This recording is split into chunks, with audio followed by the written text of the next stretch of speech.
From Enfield. Yes, I think he got my. Yours better. I figured yours is probably like mine is gonna clear out. Yeah. But yeah, never get back. I would have put them on today. Yeah, no, it's fine. All right, I have 6 o'clock. I'm gonna go ahead and call the meeting to order. Start with attendance. John? Here. Ellie? I'm here. I know Steven's out, but Sadie's here. Mark? Here. Sal? Here. Mike Reese? Here. Mike Sampson? Here. Karen? Here. All right. Ellie sent around the minutes for November 16th. So everyone had a chance to take a look at them. And if so, any additions, corrections that anybody wants to raise? Yes, Ellie? Yeah, I'd like to make a note that there was a quorum of the planning board in attendance that night. For what purpose? Well, because it was, when you have a quorum, it's a reason. Only if they conduct business though, right? Yeah, no. I just haven't said anything, except that somebody brought it up last night at the planning board meeting. I mean, you have any public forum, there's gonna be members of committees, and unless they're conducting committee business, then it's not a meeting. That you don't do that. You have to what? Be careful that you Yeah. don't do that. All right, duly noted. Any other additions, changes? No? So do you want to amend the minutes then? Oh, yeah, I just won't vote on it. Okay, well, then I'm not gonna amend the minutes to put that in. I don't know that it's pertinent. So I guess I'll entertain a motion to accept the minutes as written. John moved. Any second? Karen seconds. All right, all those in favor say aye. Aye. Any opposed? Abstain? 2 abstentions. All right, thank you.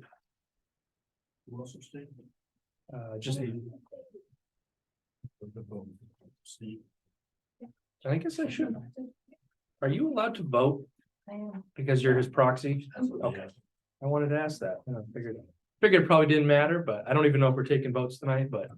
Like, why is both of them aren't here? Right, they wouldn't both get a vote. No, can't have two, no.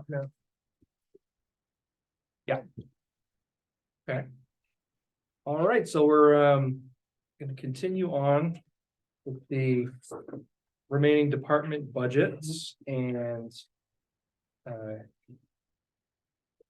we're working still out of the original budgets for these departments. Is that right, Carrie Ann? Yes, and then when we get through today, I'll reprint everything fresh for next week's meeting. Excellent. Okay. So, water and sewer, let's see where that is. Yeah. Page 11. Right. I assume, sir, you are Mr. John Coffey? Yeah. I'm Nate. I don't think we've ever met. I've never met you. All right, well, welcome. And so, water and sewer. Page 11 at the bottom. Carrying over to page 12. So you want to just go through your budget and draw our attention to anything, any changes or anything you think is important. Okay, we'll start with the sewer side of it. All right. Want to start with that? The sewer full-time salary, 2 full-time split with water is no longer in play. And it should have been moved up. Yeah.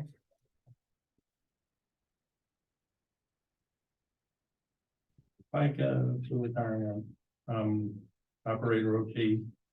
And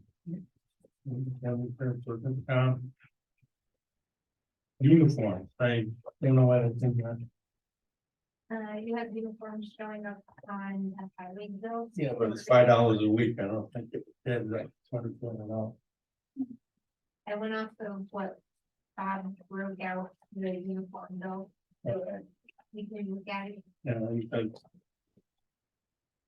It would be $250 for zero, we're adding the zero in. I only have the $5 a week. Okay. I don't get all the fancy schmancy and I'm fitting else. The schnuck and everything that go along with it. The jackets, no. And they go, they're just the pants. Double check. I never pulled out. Definitely revise that. Yeah, you have to revise it. This is under uniforms, Yeah, uniforms. so that your proposal is to reduce that down to $250? Oh, yeah, well, it's basically $5 a week, just just the pants. I don't do the shirts and the Oh, okay. jackets and Okay. the vest and the, thing that else goes along with it. Okay, so what would the total be then? I'm gonna, well, it's because there's 2 uniform sets. I think it would probably be anywhere from $250 to $350, Okay, per year. Capital equipment. Electricity was adjusted and that was, we came in, yeah, I guess in with every department. They double our electricity rates. And then they basically cut them back, but they haven't really settled what they're gonna cut it back to. But we may see another adjustment going back. I think it was 1.3, was it? Or 1 point. Liberty's different than the other two. Right. Yeah, so they went up a little, they went up, let's say, 30% from their original. You know, that if you take half of what they charge us now, and you multiply it times 1.3, you're gonna get their new rate. And that may come back too, because they have to go back to the PUC next year. Didn't it cost them as much as they expect? so the 15.5 is your best guess for what it's Yeah, gonna exactly, yeah. sort out at? Okay. I readjusted it back, I think. I sent the readjusted with Carrie in. Now, that's one of the larger expenses from the wastewater side and the water side is electricity. And that doubling of the rate really snorts us. But so far, the most recent spreadsheet that I sent out to the budget committee with the end of November numbers, we already spent 16,000 in 2023. Yeah, Okay. but the rate was doubled from the year before. So it's gonna go down. It's actually gonna go down. Okay. Yeah.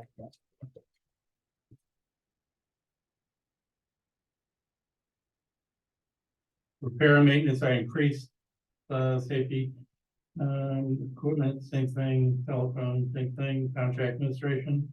Electricity, I did increase, as you can see. Repair and maintenance, I increased.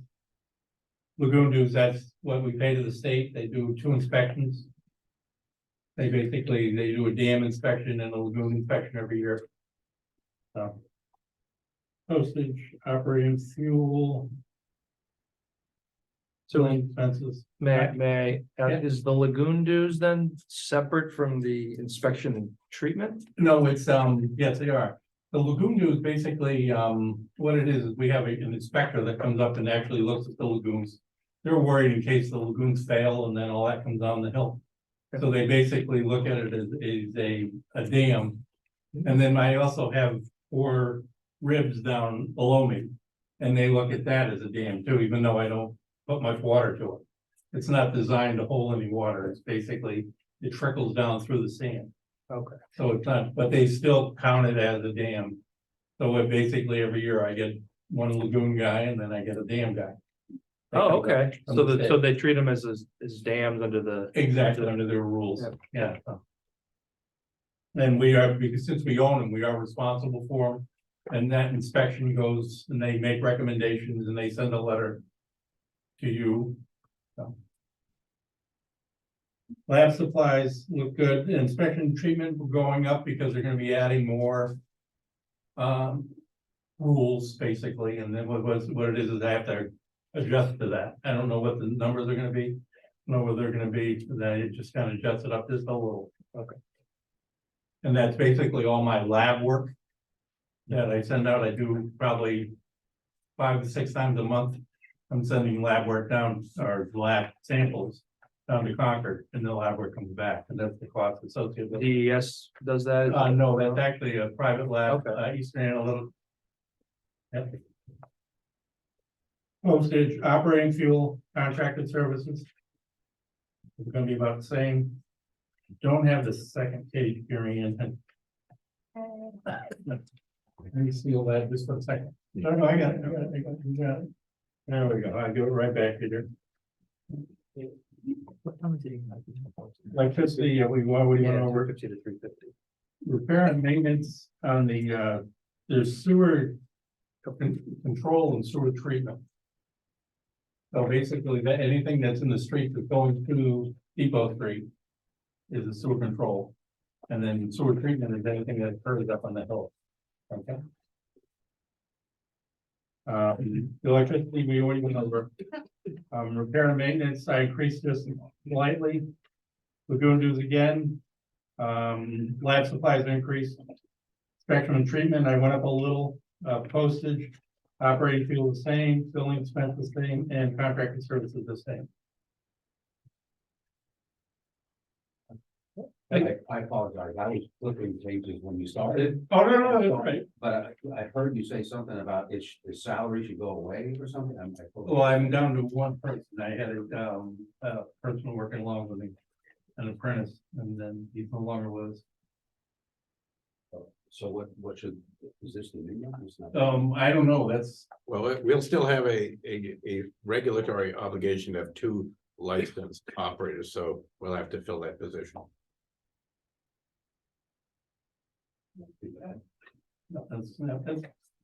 but that number, that until we bring another person on, like we had a share deal before. I mean, it would have worked out nice that way, so. We had basically part-time with me and then part-time with JR. So. That would be our preferred way of doing it. Yeah. Any questions? So I'm just increasing it by a little under 20,000, 19,900 and something dollars. In fiscal year 24 from 23. All right, thanks. What were we talking about here? I'm sorry, I missed this. Flip back. Oh, yeah. So we're still on Stewart. Oh, And you're just sure. looking at the. Oh, okay, yeah, the great. difference, yeah. Thank you. Good. Yeah. Email break.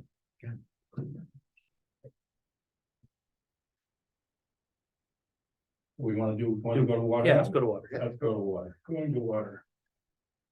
Yeah. We got this. Same thing again, full-time salary. And she's got. I don't know if you had it written in your. Two full-time, coming down to one full-time. Overtime. We never kept account for it since we had basically an hour person.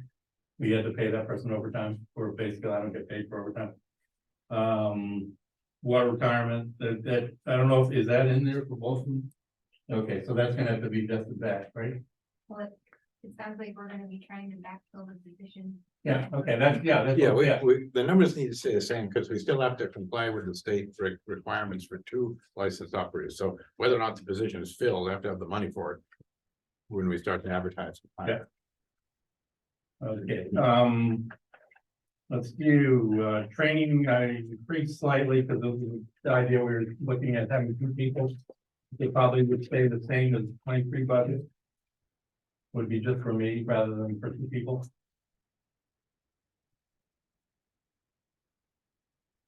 Yeah, where else this changed? Similar. Electricity, I went up on just a hair. And you can see where we are now. In the end of the 11th month, and the rate should go down. Because they didn't start until August when they give us the lower rate. So that basically we won't see that from August to August. So just like with sewer. Yeah, I mean, it's the same thing, yeah. Yeah, I have, my water plant uses water, and I have several other areas where I'm using electricity at, so. Propane, I went up just a little, not knowing where the price was gonna be. I didn't know what, something, we're up and down. And we get a special rate because we put it out the bid. And sometimes it comes in high, sometimes it comes in low. I use propane in food facilities. So Yeah, John, quickly on the propane business, you were thinking about getting a propane generator, Yeah, propane Somewhere. generator, exactly, yeah. So they, but we don't have that in this year's. we don't have it this year, conversation.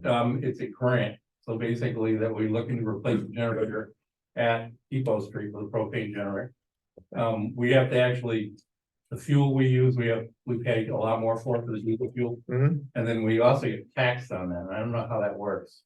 If we use a non-clean fuel over there, and I can't imagine how they charge the town, but they're looking for clean fuels and they're looking for sustainability, so. Is that something we're planning on in 2024, getting a, 24, exactly, yeah, 24, 25, but it's a deal where you apply for the grant okay, and it won't happen until 25. I got you, Yeah, so I mean, they That's basically, fine. yeah, I understand, that's how they do it. got it, And then you do the work and then you pay and they reimburse you. Yeah. So I mean, it's like a 4 or 5 month process. Yeah. So, yeah. Okay, electricity, we're down to propane, repairs and maintenance, I went up on. Where the system basically is 30-something years old. I'm starting to see some problems with leaks and Mhm. services and everything else. Yeah. We're gonna be doing a lot more work in the system. Supplies, same, postage, same, chemicals, I just went up on, during COVID. We had shortages on chemicals, chlorine is an example, and I use a lot of it. And, the price probably jumped 120% at one point and then went down. It's still kind of wavering, so I added a little more in there. But I don't know where it's gonna be in the next fiscal year. So. Capital improvements were the same. yeah, could we talk about that? Yes, I yeah, don't, yeah. like last year we had 15,000 budgeted, we only expended 2,100. Yeah, this year because of the ARPA work that we're doing and the SRF work we're doing, I mean, it's a separate item. Yeah. But we're gonna be doing substantially more work as we go into fiscal year 24. Okay. So, And You we know, did, was it's there work hard that to- we, so sorry, yeah, was there work that we didn't do in the 23 budget? oh, cycle? no, because of, we started work under the SRF up at the water plant. Okay. So we have put a whole new line that went out into the lake. Mm-hmm, Which kind of recently saved us. The line is extended almost another 400 or 500 feet out into the lake, so we're down at 17, 18 feet versus we're at 4.5, 5. Mhm. So during the winter, if you can imagine, the ice out there gets sometimes 2 and 3 feet deep. okay, And I have a doghouse out there that actually gets crushed by the ice. oh, wow. That one of the firemen made back in the late 70s, early 80s. We were out there constantly repairing it. Yeah. So that what we did was we extended that line all the way out. Almost to where the buoys are at this point. Okay. And it sits down nice and deep and the water's cooler, but it isn't affected by any surface water whatsoever. I mean, the top of the lake. Mhm. Basically deeper in the lake, and we get better quality water, cleaner water. And so far it's worked well. Okay, good. Yeah. Thank you.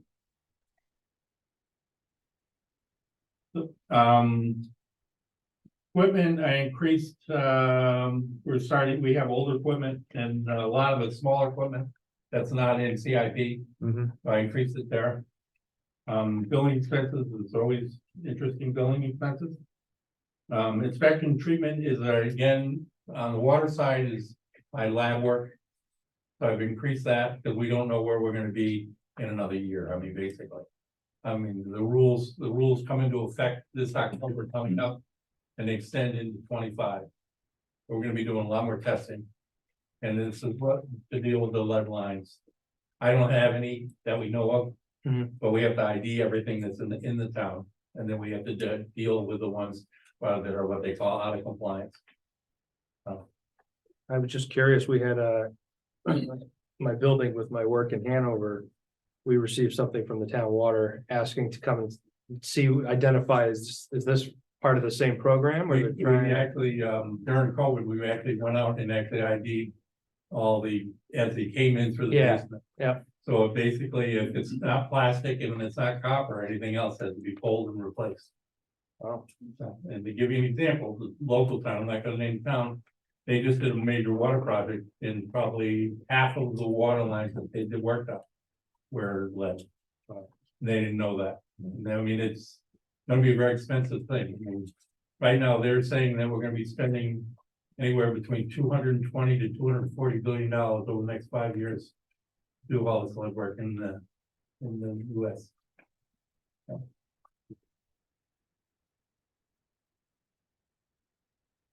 So, as you get down to the totals, I went from 139, 202 to Oh, 160. sorry. Yeah. Okay, can we talk about debt service? Debt service, yes, debt service doesn't start until I spend all the money on the SRF. Kind of an interesting animal. And right now, I'm gonna look at Jack, and Jack's gonna look up at me. I think we have $168,000 left before we jump into debt service. Okay, So we won't be spending that probably until June or July next year. And then basically we signed a contract with the state. And then it starts 6 months after that. So it won't be starting at the beginning of 26. So you understand that what the SRF is, a state revolving fund. So the state loans money to the towns to make these sorts of improvements in water infrastructure. And then they do a very low interest rate, and then you just pay it back over some period of time. So what the amount is, that'll just be something Yeah, that we'll figure into the budget. But that's what the debt service is. You're basically paying back the state for helping you out to get some of these projects done. but go ahead. They actually sold the bond when they gave us the money. So basically, it's at a very low interest rate. I'm not sure, I'm gonna say 2.3, Yeah, something like 2 that. point, whatever it is, Mike could probably tell me, Phil. Lucky us. Oh, well, no, it's not, it's changed a lot, that's the thing with these bonds. Well, the bond was sold when we started the project, and then we start paying it 6 months after we complete the project, we complete the paperwork. Yeah. And that's how it works. All right. And it was, they told us when we started the whole thing, they gave us a number to work with. But we won't know that number until everything's signed. Okay. And that's how. The only reason I raised it is because I saw we had budgeted and we didn't expend any of the money last year, so. Yeah, that's actually a good thing, that's. But I'm not saying it's a bad thing, it's just- Everything's all about the timing, how long it I takes to get these projects done. I'm just, Yeah, that's that. so we're expecting this to start in 6 months. Yeah. That was it, right. Well, in a lot of cases, they spend the money early and then they have to go back and get more. Mhm. And the problem is, it really screws things up because then they have to start the bond and then start another bond on top of it. Mhm. So by doing it this way, we have extended it out another year without starting our payments. Okay, good, thanks, John, appreciate it. So if you look at the totals from the water side, I've gone from 140, 202, 139, 202 to 161, 933.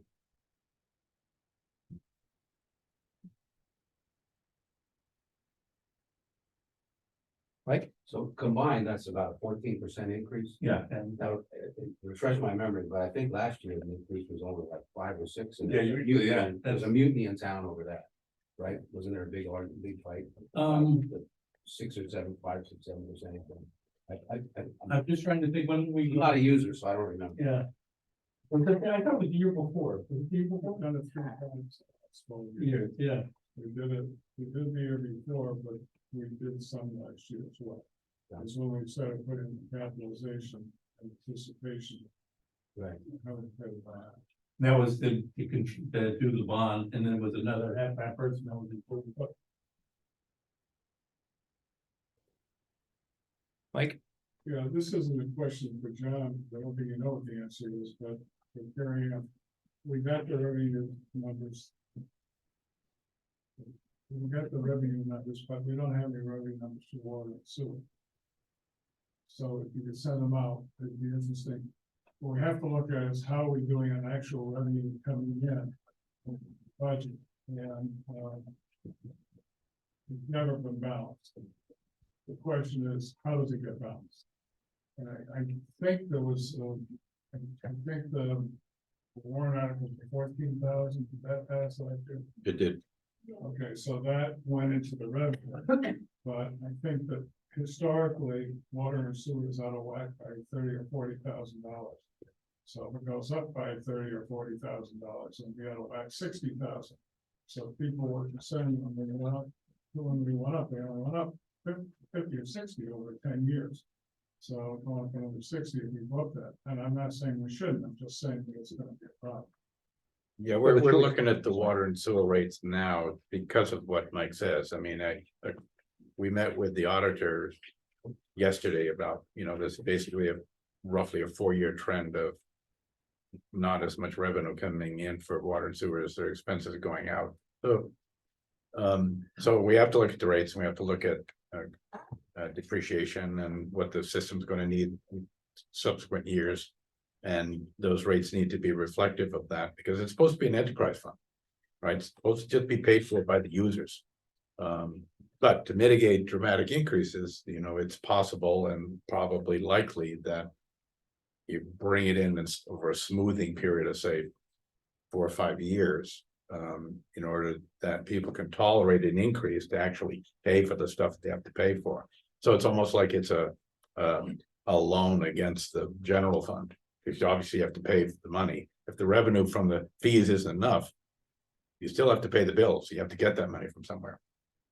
But it also has to be repaid. I mean, it's not the obligation of the general fund to pay for water and sewer. It's the obligation of the users.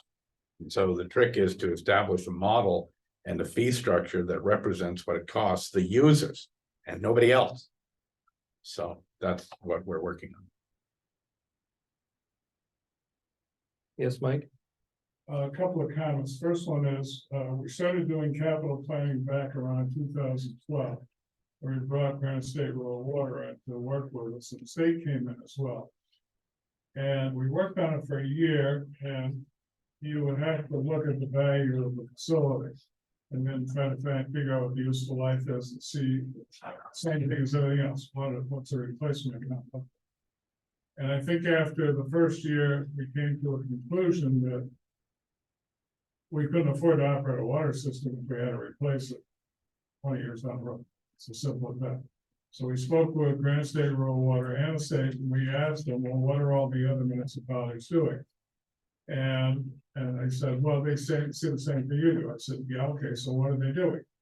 And the answer was, they're not covering the whole system, number one.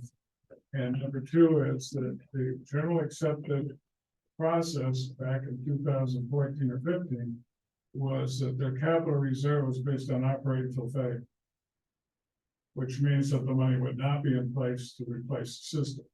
So at that point, and this whole planning exercise has not been part of CIP for a long, long time. But at that point, what we did was we isolated a replacement account that dealt with motors, pumps, pipes. That was pretty much it. So anything that was mechanical or had a lot of wear to it, we put it in a separate account, which reduced the capital value by 3/4. And that you could do, and that's when we first started a capital reserve. There are still some numbers in there that say capital reserve numbers. And frankly, in the past, what's happened is the shortfall has grown over time. It was fairly close, and what would happen is if we were short, it came out of the balance in the non-lapsing account, and that happened for years. And then it came out of and that was being replenished by this capital reserve stuff. So there was a plan in place to do it. Right now, you've got major construction project and changes as a result of the construction project and inflationary changes, so it needs to be done again.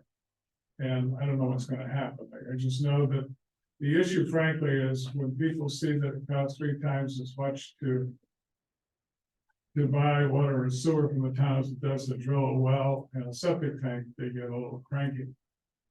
Jeff Majewski was the primary cranky-ette. He threatened to sue the town and demanded that he be allowed to withdraw all his buildings from the water and sewer district. And we had to go through a legal battle about that because under New Hampshire law, at least back then, any user could withdraw from the water and sewer system.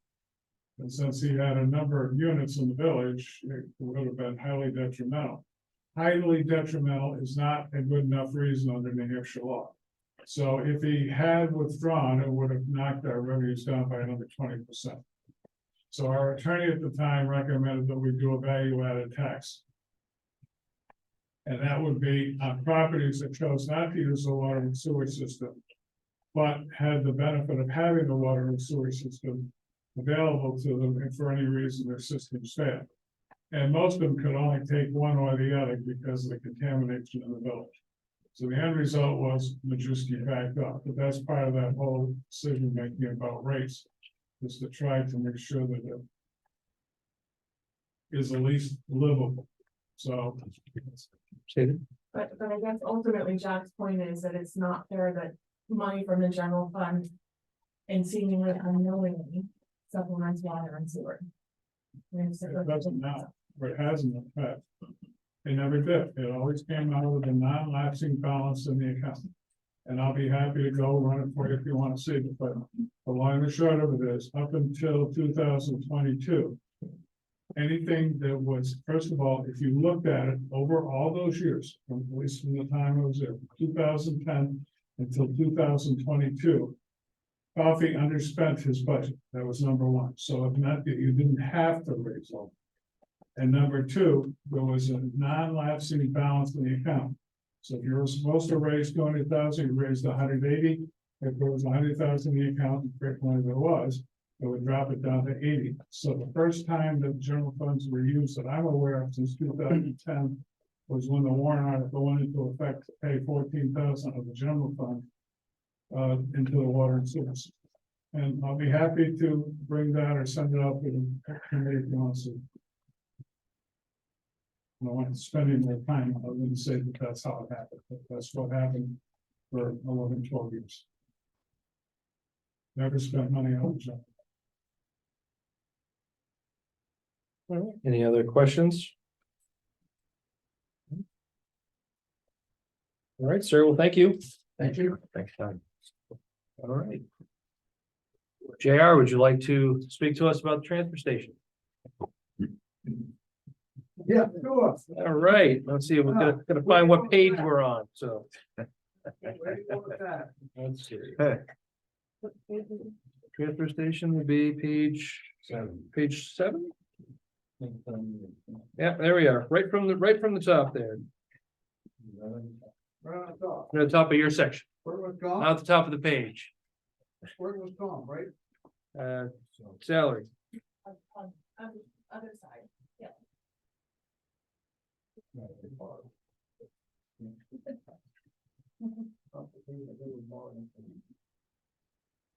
Well, salary is about, something about, we don't change, everything stays the same. Week to week, I make sure of that. They don't get any more or any less. The only one I can't control is Barry. He works his hours for me and then he has his building and grounds and cemetery to do.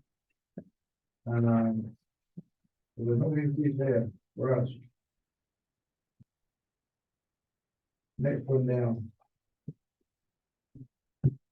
Barry is.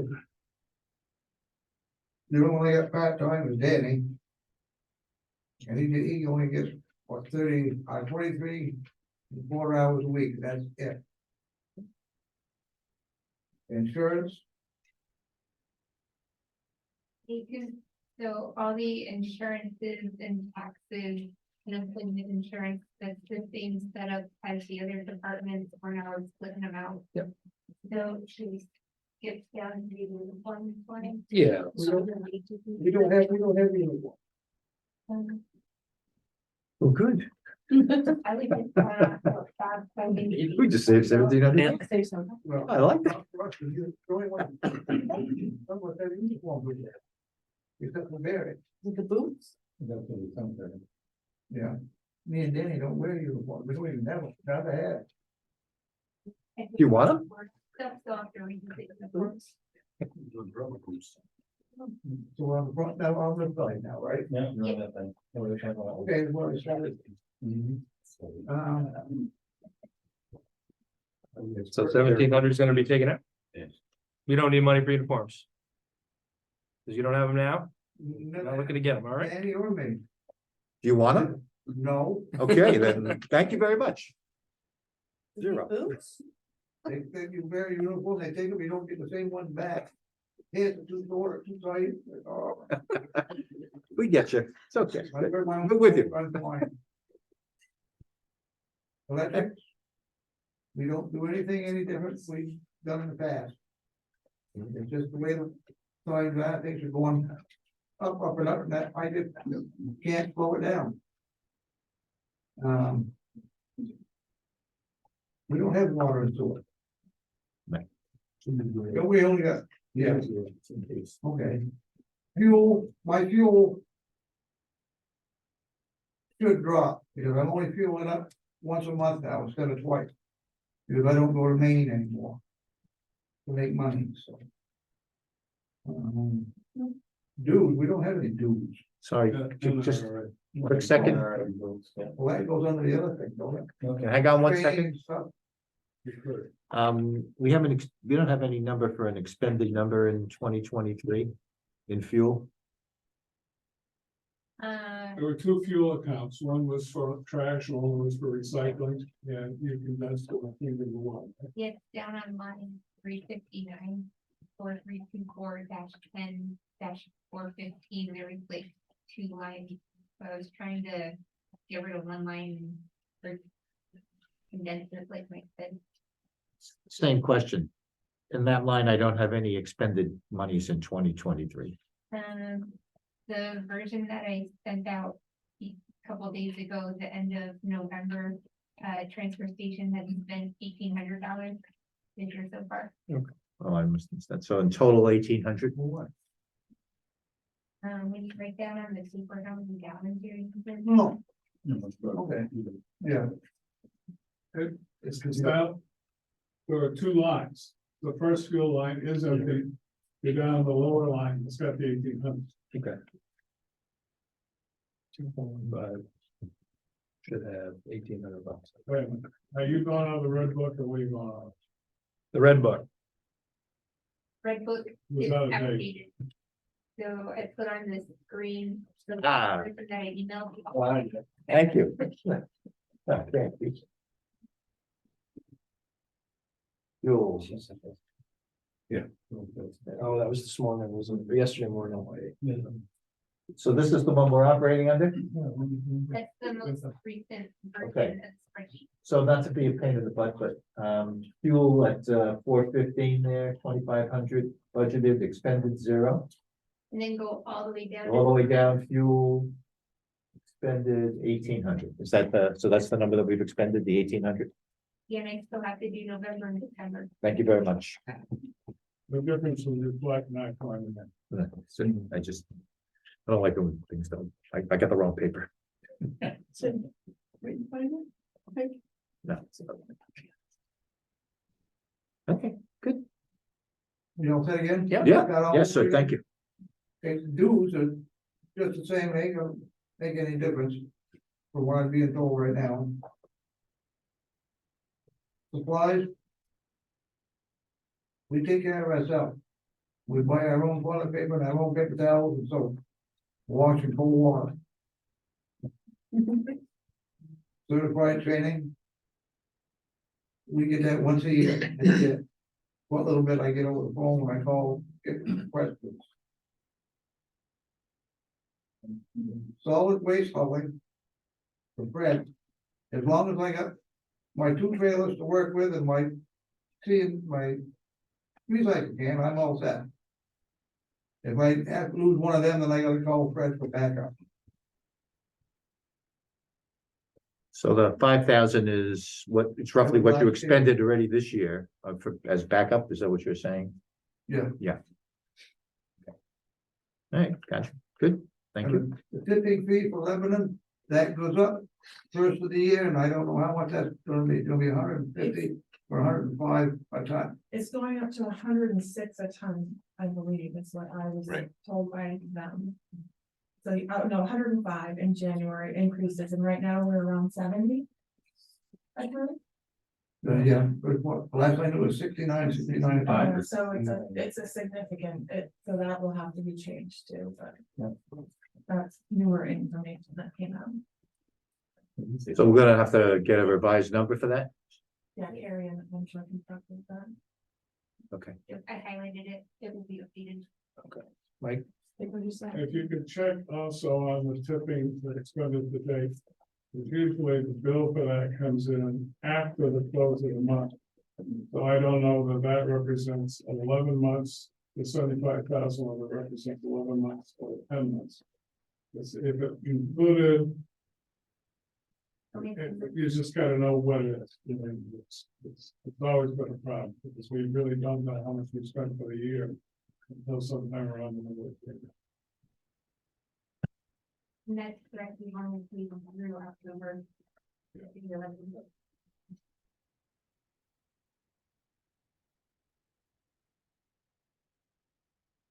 all right, Okay, we're Yep. all set now? Yep. Yes, sir. My electronic proposal. That. I can't verify because if they decide to go up on their rates. I won't know until I get a bill. But they haven't yet, as far as I know. And my propane tank. That should be about the same. Because when they come get those, if they're good or they got some gas left in them. We get a little bit of a kick in the ass back.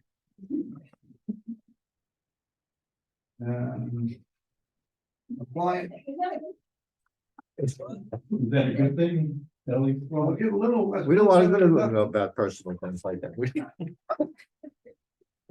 Well.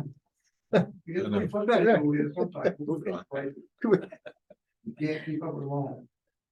My electronics, Sorry, Jay, one quick minute. It looks like you need a few more dollars in that, propane. You spent $521 already.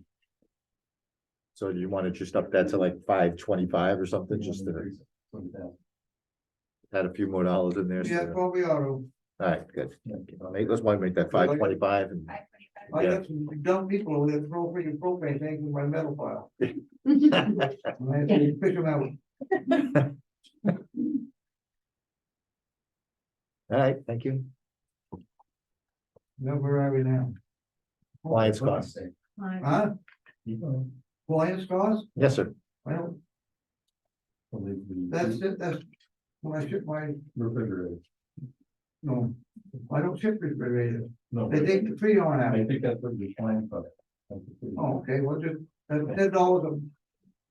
What are their pricing now? Yeah, for microwaves. Yeah. Yeah, Michael, like that. Oh.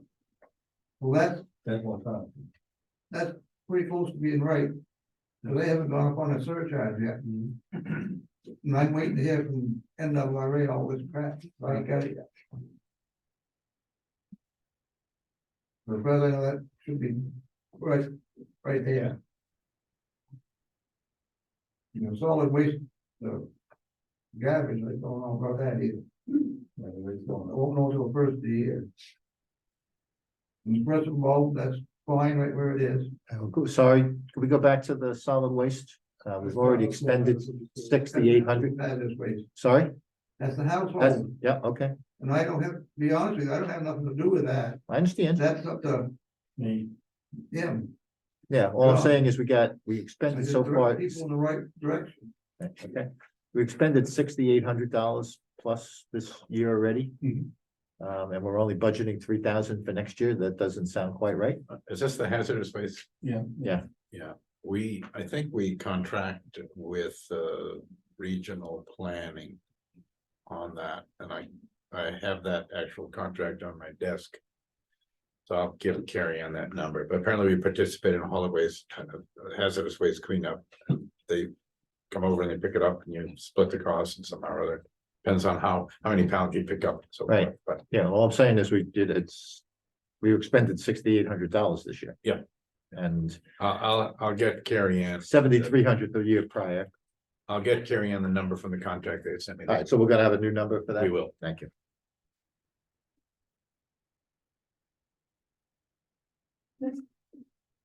Don't you have to pay during hazardous waste also, so that, does that offset some of the cost, is that reflected in there? We pay to have it disposed of. I don't think that, I don't, Yeah, they pay $20. Oh, we do? Yeah. Yeah, I thought there was Yeah. a charge. That could be. So does that offset some of the cost here? Yeah, if it doesn't show here, it shows up on the revenue. It should show up on the revenue page, I Yeah. guess, yeah. Right. Right. Let's find that out. That I'm not sure. For what, general revenue or revenues for the hot? Somewhere on the revenue page, it should be. Same with tires, right? Don't you have to pay to dispose of your tires? So, I know I'm getting ahead here, but if you're paying 5,000 for tires, that doesn't really cost the town that much. I don't know. Well, no, but you still have to budget, you have to budget the expense. You'll see on the revenue side if there's a line for it, but Like $19 that we put in for hazardous waste in 2023, so I'm not sure if they got missed or if we didn't. yeah, I have no knowledge about how successful that's been, or how much has come in. Right. I don't know what happened this year. I do know that in every other year and this year, under the budget for revenue, each of those things, electronics, propane, have a separate line for revenue. So yes, it goes in the general fund, but unlike water and sewer and other departments, transfer station isn't in the general fund, but it does break out the revenue. See what, You can see what it is. for that stuff. And with respect to the revenue from hazardous waste, depending on what is done with the county, there may not be any revenue for hazardous waste. Because as far as I know, currently still under the county, you're able to use it if you're a member of the county, of the Upper Valley Subdivision Planning Commission. But I don't know if there's a fee structure or not. I'm not sure that there is if you're a member. I know if you weren't a member, there was a fee similar to our fee to go over and use it. But short answer, I haven't got a clue looking at this, or I don't know if anybody else has a clue yet what that really is gonna look like. All right. The other advantage of doing it locally is you get 3 times as many people using the facility if it's in the town as opposed to traveling to another facility. Yeah. And that makes a difference when you only have 2% using the county one and 10% are using the town one. That's pretty impressive. So Karen, just to your point, there are revenue items in the revenue forecast. Yeah, well, that's later on the agenda. And the other thing to keep in mind is you can't jack up the fees so high that people start throwing stuff in the brooks and the woods and the lakes. Well, I'm not suggesting that, I just. Ellie? Yeah, just a reminder on some of this, I can't remember if the household waste qualifies or not, but some of that revenue is put into a, I think is it called a revolving fund?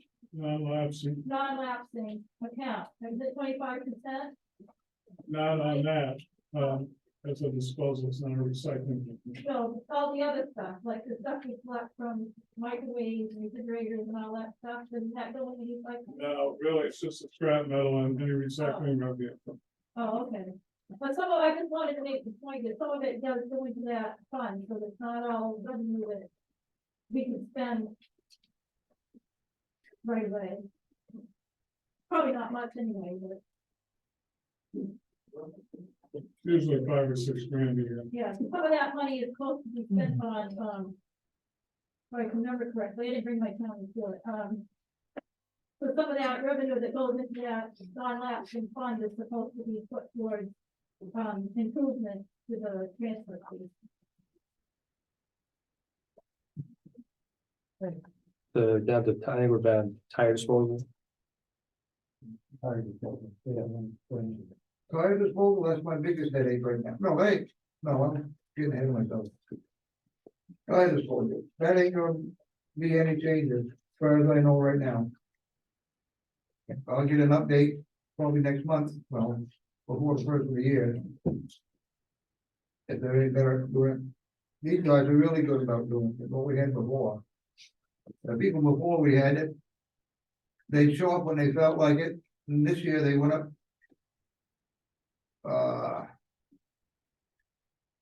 What? 20% on their tires, So I switched companies, and these guys are much better. And they're not as long. When they say they're gonna be there, they're there, you don't have to guess them by guard. That should be about right there.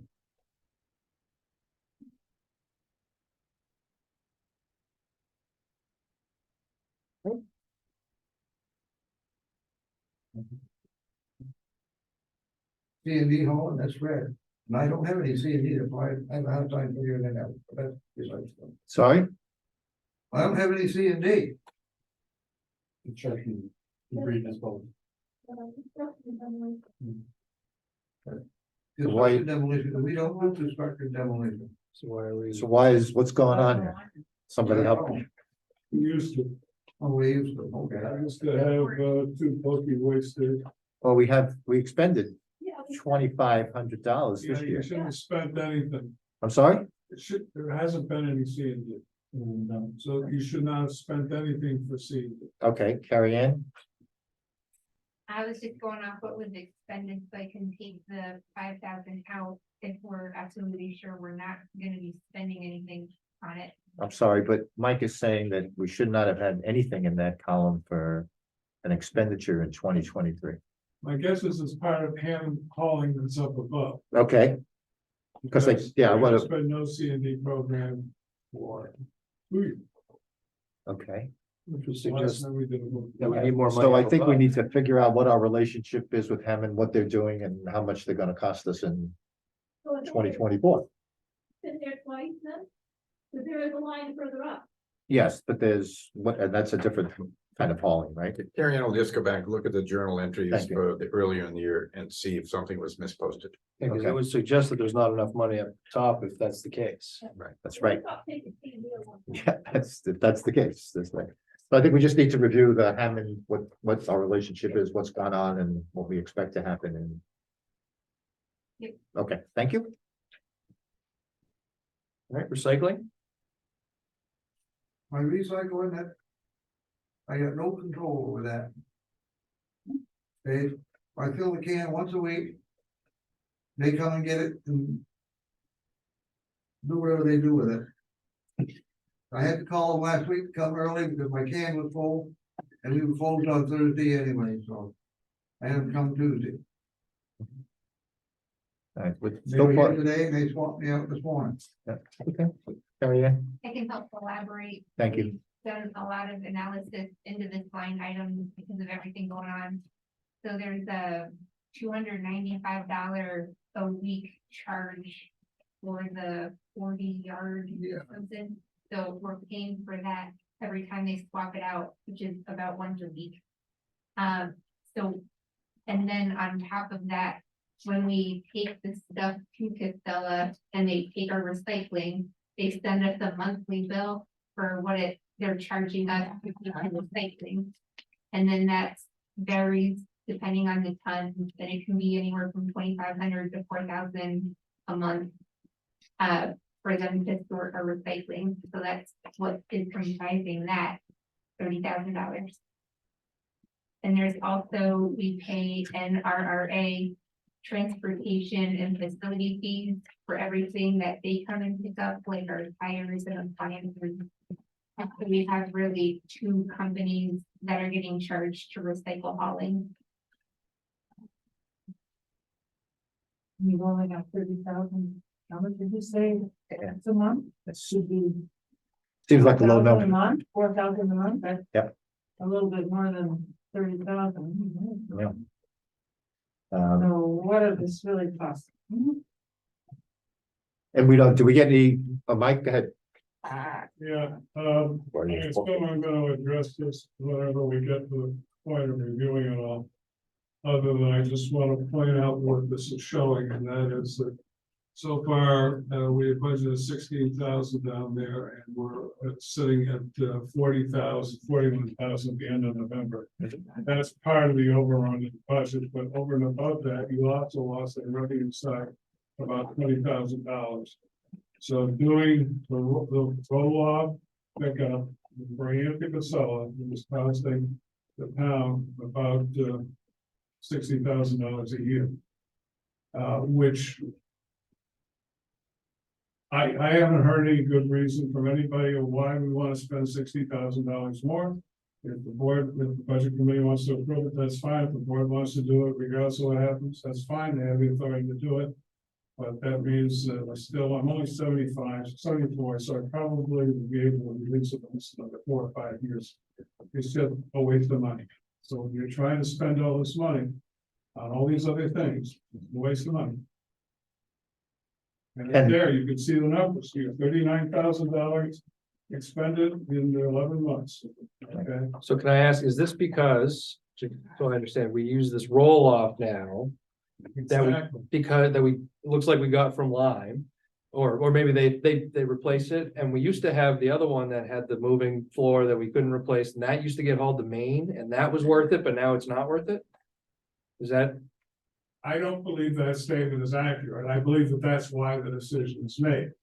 Okay, but I don't believe it's accurate, number one. And number two is, you're paying $295, it's gone up a little bit, per pull to Casella to move a 40-yard box, and I know what the weight is, it's 4 tons in the box. Because you gave me all the numbers and I appreciate that. It's 4 tons in the box, and it's $295 to move it over to Lake Road. He was moving it how many times a month? Twice. So twice, and it was running $1,100. Okay, so. It's not much difference in terms of not including fuel and labor and all the rest of it, to move it to Maine, okay? About the same, except it was $16,000 on the other side of the equation of revenue that came in. okay, And when you look across, when you get to the revenue, you're gonna see that's like 10, 10, 10, it was 33,000. That was the first year we actually got the revenue out of it. And the second year, the contract was canceled by the. So you're losing the revenue, you're not getting a nickel on it, you're paying more in processing fees to Casella.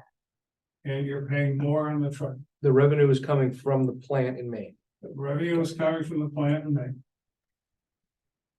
And I'll leave the rest of it until later, but that's. Thank you, Michael.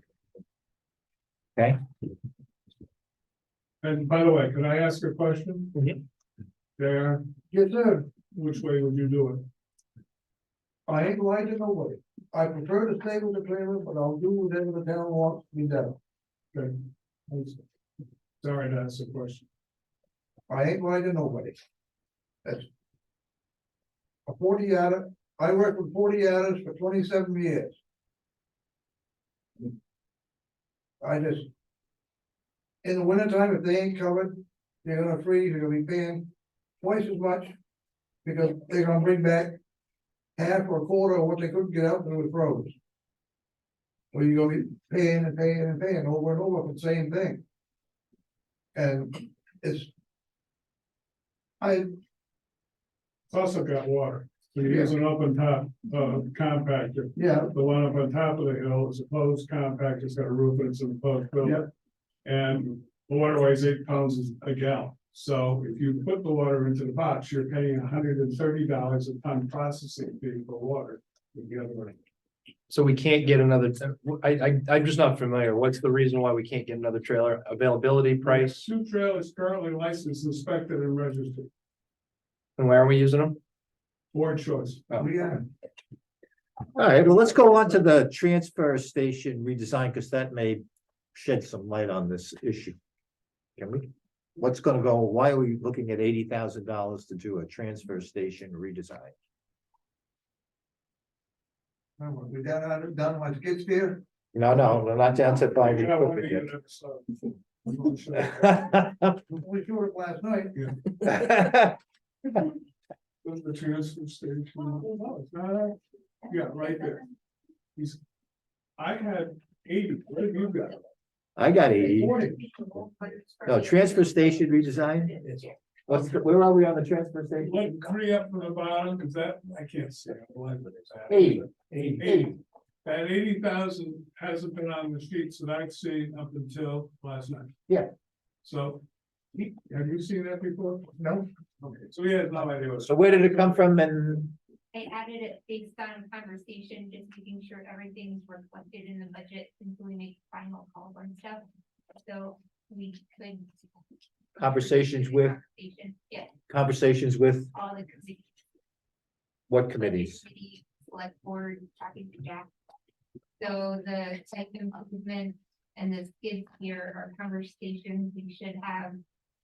To figure out what we're planning to do in 2024. So we can accurately reflect it in the budget. Are we gonna see those conversations? Yeah. And who's, I mean, I'm lost. You lost? A little bit. So that's an ask then. In general, in last year's budget, there was $40,000 that the select board had put in successfully. With the intention of doing something at the transfer station to redesign either the flow or the equipment or something. And then there was some ARPA funds of also $40,000 for the same purpose. So the combination of that and the discussions so far have revolved around whether the live bottom truck and the old tractor, the old truck we've got that hauls it, is still useful or welcome where it needs to go and how it needs to get there, and whether we have the capacity to do it, given a lot of times the truck was out of service. Because we had to then pay somebody to haul stuff, because it was broken. And I think Bob might have talked about that some time ago when we talked about equipment and equipment repair and that sort of thing. And so there's that discussion out there at the board level about whether we ought not just move to roll off compact units that can compress the trash, haul it ourselves with our own truck that will haul the roll off, instead of the open top that JR talks about, where, you know, it's not covered by snow, this, that, the other thing. So it is still an ongoing conversation, because I don't have a sense that I don't personally have a sense that conversation's kind of done a 360 to reach any real conclusions or have a timeline. So somebody's gonna come up, who is gonna come up with some kind of a story about why they want to spend $80,000 to do. I think what we Site probably, improvements. you probably could table some of this conversation, wait for Okay, Dan Collins to come back, because he's really kind of been focused in on that, and perhaps have that, he's much more fluent at what the concept is in the plan. so we're basically waiting for the select board to come up with a plan and ask for some dollars to do a site Right, thing. right. Is that what's So going these are on? not new additional dollars, we already have this money, so it's, in that sense, it's budget neutral from a budgetary point of view. We have this money? We do, Where do we have this money? over there. Over there. Is your pocket? We got, Where exactly is this money? Over there. Over there. I'm sorry, but I want to see the cash. Go ahead, Mike. Yeah, two things. First of all, our report, there's no 40,000 was in there and the budget was approved. The second point is, I agree, we need to have a conversation, probably tonight's not the night for the conversation. Third, though, I would have to ask the budget committee to request the report from Northeast Research Recovery Association of what they recommend. Should be a public document. I mean, I can go and get us a public document, Northeast Research Recovery. but- Sorry, what are we talking about, Mike? I'm lost. But the board had commissioned a report from Northeast Research Recovery Association to advise the town on what they should do differently at the transfer station. Oh, okay, good. Okay, so I'm asking the committee to ask the town to provide us with a copy of the report. Sadie, could we get a copy distributed to the budget committee? Is that the please? meeting that happened recently? Yeah, That's the meeting that you had with Dan and. right, Dan but and you I, might Had a meeting with them before you got there. yeah, Dan and I had somebody from the NRA come down and just to kind of brainstorm some Obviously, suggestions about reasonable changes that could be made to the transfer station Mhm. in terms of all of this stuff. So, yeah. I mean, Well, it seems that's a it- policy decision that the board's gonna have to make. We wanna know about it, and they wanna bring it to us to educate us about what their recommendation is, but we're not the committee that's gonna be making the decisions on the recycling. And I don't think that we're near making a decision, so we're still exploring options right now. Okay, So absolutely, you can get a copy of that. It's public record. I just mean, to help us we're Yeah. understand. reaching out to Casella to see, you know, if they will give us a proposal to just come in and do it all. Yeah, yeah. So, It's safe to say there's a lot of disagreement over what should happen up there, if Sure. anything, Sure, sure. so. Ellie, Well, in any case, if they, no matter what the selectmen wanna do, they have to have the money to do it. right, that's right. So. They have to come to us to ask So for. if we want them to have the money to do it, then we have to put it in the budget. Right. So we should know what we're doing, because it's our job to advise the voters, it's not up to us to look out for anybody else but the voters. And so that's our job, is to weigh all of these factors, wherever they come from. Sure, but we're not the ones that go out and seek it. That's not our job. Well, is it worth it to do this or do that? So if you want, I think regardless of where the money comes from, we have to grow the budget, it doesn't matter where the $80,000 comes from, if you want to spend it, it needs to be in the budget. and I don't think that my opinion is that we are not in a position to ask for a specific amount of money at this time. We're not far enough along in the process. We have some funds that have been set aside that Jack can elaborate on, and I believe that's what the 80,000 is representing. So it's not an ask, it's just. It's just there. Well, okay, all right, that's interesting. Good to know. Is the 80 locked into this particular thing, or can be reallocated to other things? It's my understanding it's for this purpose, the transfer station. Anything for the transfer station? Right. We could give him hot water. You could, Yeah, we can do that. I think we just, you know, really want to make an educated decision. We want to explore all avenues before we determine what we're gonna do, so. It's very preliminary discussion at this time, in my opinion. And could you send that report to Ellie so she could circulate it? I think Or, Jack can probably. Jack can do because that. I don't have. Okay. but Jack can yeah, certainly you can do that. It's fine. Oh, I'm trying to figure where this report comes from, because we're always a little leery of clicking on attachments to people I don't know. So where would this be coming from? Directly from Jack or from? I'll send it to you. Oh, Thank you, Jack. Karen, So how does the current situation of indecision impact the budget we've got to put together? And I don't think it does. just those hauling It does fees, at all. the increased costs with recycling, I think is what it is right now. My understanding, right? Need more money because it costs more money to Okay. roll off. All right. But this makes it look like there's an additional $80,000 to be budgeted. So I'm confused. You say there's 80 in somebody's drawer somewhere. Yeah. And this makes it look like we're asking for another 80. So should that really even be up there? You'd see it on the revenue side. This is just the expense side. Oh, it's on the Yeah, so revenue. we Yeah. received some ARPA funds this year, Okay, that we want to use for that. I'll get you. Yes, Mike? I assume we're gonna make a decision of what we're recommending, not recommend, what we're gonna put into that line at some point before the first week of June. Into the line for the 80 Hopefully grand? We'll have more, yes, we don't say what. We're not gonna make any decisions of whether it's gonna be rollouts, live flow, we're not gonna make any decisions of whether we're gonna put headlines all over the top. We always say. We have to make a recommendation for a number to go in that line. That's all right. And Michael, it's not for recycling. I think you were the one that said it's for recycling. It's not for recycling. Recyclers line up above that says recycling. Oh, I don't know who said it. Yeah. Somebody said. It's something about the site. I don't care. We need to figure out what the number is that goes in that line. And I think that there's not a number in that line. I think that when we finalize a plan. We're pretty cognizant of all the increases in the budget too, and we'll hopefully seek out other sources of funding. So like Jack has said, I don't think that there's a number that's gonna go in there to budget for 24.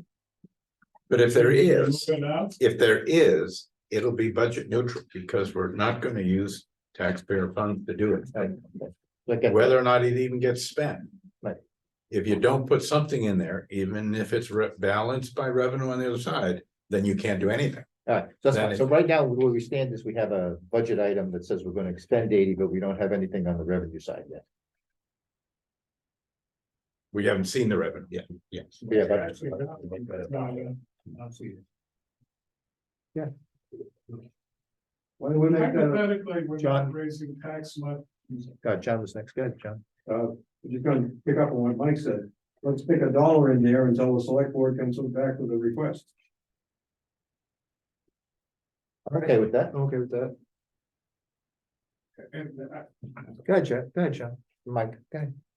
so your fears, you don't have to worry about having to cover with having 80 in there. If you get a grant from Koch brothers, as an example. Yeah, then that's exactly. you vote to accept the grant and you can expend it. You don't have to have anything. Well, you gotta have a dollar. So Okay. that's all you really need.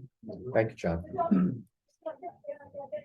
Yeah, Mike has done this a lot, when he was town administrator, we have unexpected funds, you can overspend the budget by that amount if you have a public hearing, is that what we need to do, Mike?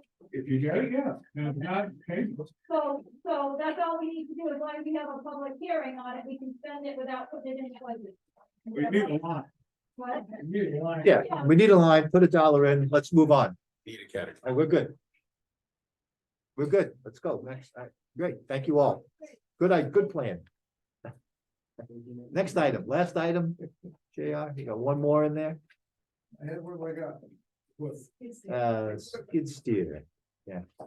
I don't want, I got, that would entail my skid steer, my building, I got one building that's completely black. That black stuff, black mold, I got up top where the garbage thing is, that's starting to get green mold right now. My skid steer is junk. Okay. This probably. Oh, That's all right, good, so the skid steer is 20. Right, and you want an additional 20 to do repair work, yeah, okay, I need a replacement. for the, The mechanic agreed, Yeah. It's the skid steer has already beyond, been. beyond repair. Yeah, no, we're good with the skid steer. We got the CIP plan has it in there. We're all square on that. But that was 20 roughly was the cost of that in the CIP plan. Used. Huh? Must be used. Well, I'm just saying that's the Yeah. number that was there. And you're now saying that you need both a skid steer and some additional work to do repairs on the buildings and the like. Well, That's okay, you, just, you asked me, Yes. I'm telling you, yeah, Yeah. thank you. but I got. One other big concern besides all this other stuff. Sure, I've been driving a truck for 2 months without being inspected. The mechanic looked at it, said it was all ready, it was just some minor things that we could do. Took it today, it's not inspectable. Hmm. Mainly because some lights didn't work. I'm driving, I'm responsible, but the minute I say I ain't gonna drive it, there's nothing gets, the garbage don't get hauled, nothing gets done. We gotta pay somebody else to haul it. So that's the 1996 one that you use, Yes, ma'am, that we put 5,000 in, but you say could go to main choice a month? yes, ma'am, I go to Maine and whack with it every day. I don't think it's fair to conflate. How many lights are this? Well, my strobe lights don't work. My work light on the back don't, on the cab don't work. 50 lights? 5? No, no, just 3. all right, so in any I'm event, guessing that 5 lights is the equivalent of buying a new piece of. Yeah, I think that that's something that we can address outside of this meeting though, Chair, so. No, I'm driving it, I'm sorry. Okay, It's my license, state. I agree, so. The town will pay the fine, but I get the points. Yeah, and so And the mechanic reports up to the select board, but if we don't know that, we can't fix it for you, but now that we know, we can take care of that. no, they just got it back today, he's gonna make a long list. Okay, It's mostly nitpicking. well, then you'll have to give some direction to the mechanic. Mhm. Thank you, Sadie, appreciate that. Can I get a clarification in the rest? It says skid steer CIP warrant article. And I got a list of all the warrant articles that you submitted in the last 24 hours. Didn't see anything in there for for the transfer stations. It's supposed to be one visiting day. Where do you see Mark? See better off. The line that's 40,000. It's, if it doesn't on this one, I don't know that it does on that one up there, but the original one, on that line, it says skid steer CIP warrant article. So is there another warrant article that was not on the No. paperwork I got? Okay, thanks. I didn't- That's all I need. No, So can we clarify this? Well, we're buying a used skid steer at 20 or, yeah, Is that the it plan? had to be used. okay. So the plan is to buy a used skid steer for 20. And then have another 20,000 for general building repairs and stuff. Is that what I'm hearing? Couldn't we easily do that by moving 20 out of the 40, and put it on the line up above for site improvement? Certainly okay by me. Sadie? If I, just to offer some clarity, I think because these numbers are from when the budget process was first started. So we had 40 in the CIP thinking that that's what you would need for a skid steer, and then he came back and said, no, I'm happy with buying something that's used, it's not. Right? I don't put a ton of hours on it, so we dropped it to 20, so I think that might be just the Chris. Yeah, no, I'm just, These are older. that's why I'm trying to get it lined up with what we got in the CIP plan, because I know that pretty Right. intimately. And we do have a $40,000 item coming up in 2025 for East Live for. Yeah, I think we just started at 40 for skid steer, if I That's very- remember, but. That's probably accurate, Sadie. But happy to do that. So we're gonna put 20 in that line now. We For the put- skid maybe steer? move the way we suggest they put 20 in the site, 20 into the. That's right. You got that, Carrie Ann? We're gonna have 2 items now. Yeah, turn around, she's already done. it. She's the best, isn't she? Isn't it nice to have somebody who's efficient around here? This is great. Turn around. Jeez, I'm getting a headache. Okay, thank you. All right, thank you. Thanks, sir. Or do anybody have any other questions? All right, Thank you, Jim.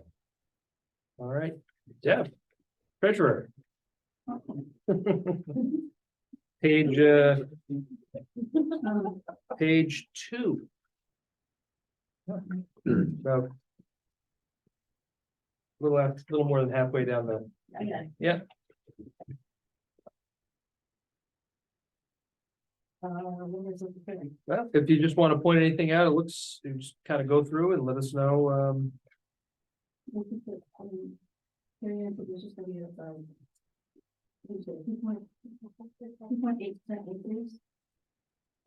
For this coming year.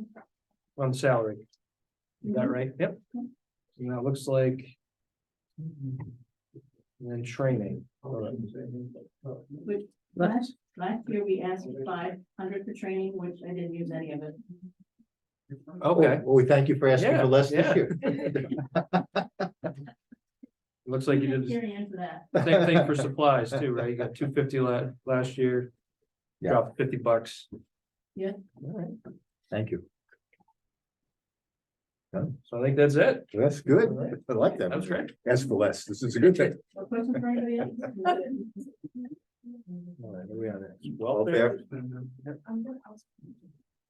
Don't know Monica, is she here? Monica? I know you are, I never knew your name. Well, now you know. Obviously, those pages. Oh, yeah, me, I'm the same one. What, Come on. my head. What page are you on? I have my own printout, Okay. which was really nice. So we, actually, the only thing that's really different is that we just added a couple different line of accounts. We kind of separated the training versus the dues and so. Where are we? What page are we on? Page 8. Page 8, thank you very All much. right, thank you. There we are, toward the bottom. All right, go ahead, Monica, we're with you. Where was I? Oh, we added a couple, 3 new lines. We separated the training and the dues and subscriptions. So we fixed that. I went from salary to hourly. Medicaid and Medicaid, that's something I do. Let's see. Cremations think that stays the same. Well, Uh, cremations are a new, no, well, it's Yeah. not new, so Okay. those used to be under miscellaneous, okay, so those have been moved. Ah. Let's see, rental systems, that came down a little bit. And why is that? Uh. About 5 to 6 of our clients have moved.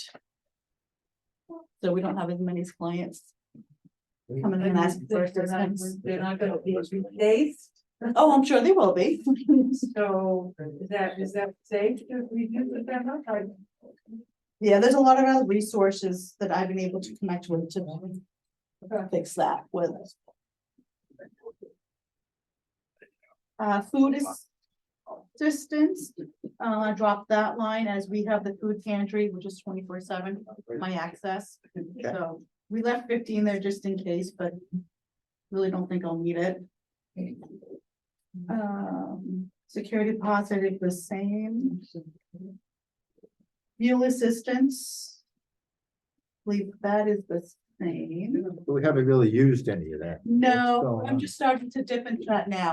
Okay, So, because of the winter, yeah. because it's winter time, yeah, so we're Okay. just dipping into that now. There's a couple different programs available for substitute. Utilities, same thing. I believe that's the same. And again, that's something that there's about 4 different programs to substitute. That as well.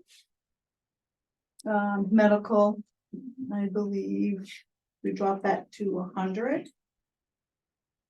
And miscellaneous, I think we increased the miscellaneous just a little bit, because gas cards have gone up. And hotel rates have kind of been a little wonky as well. But if you're taking cemeteries out of there, shouldn't that go down? You mean the cremation? The cremations, Yeah, sorry. Yeah, that's fine. That's, yeah, I think cremations was the same, I believe. I don't think I've ever changed that one. yeah, well, I think John's point is, Okay, yeah, because we used the cremation, that one under miscellaneous before. So we just kind of gave it its own line.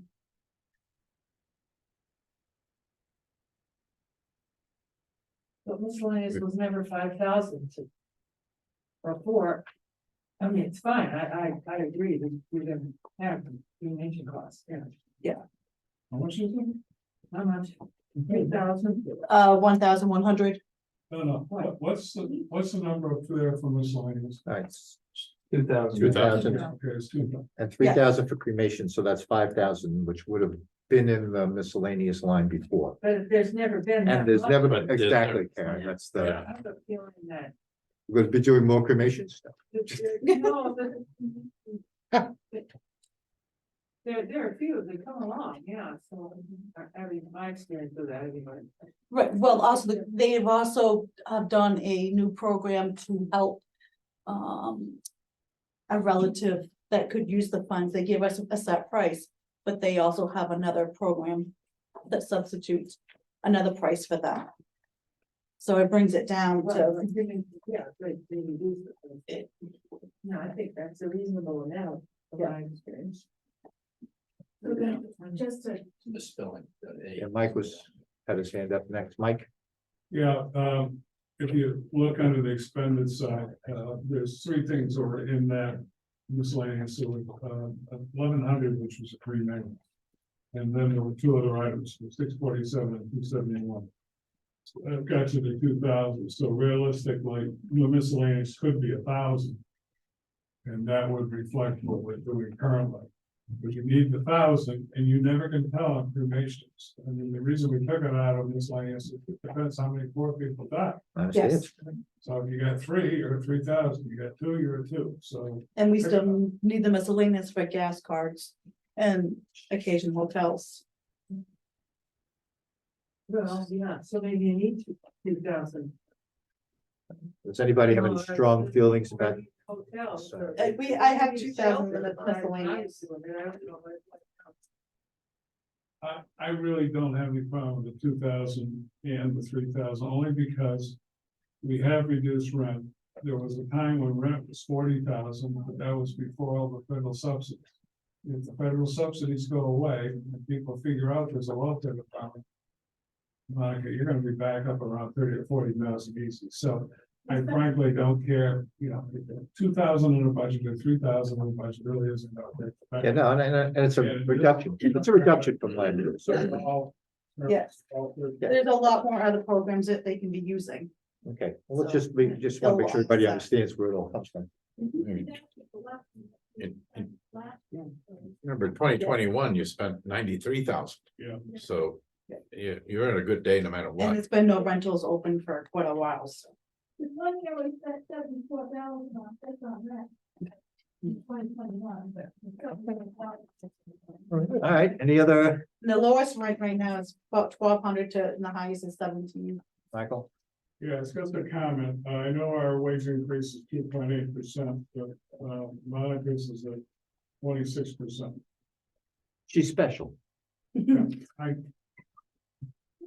Maybe somebody could explain it at some point along the way. Go ahead. Carrie Ann, could you?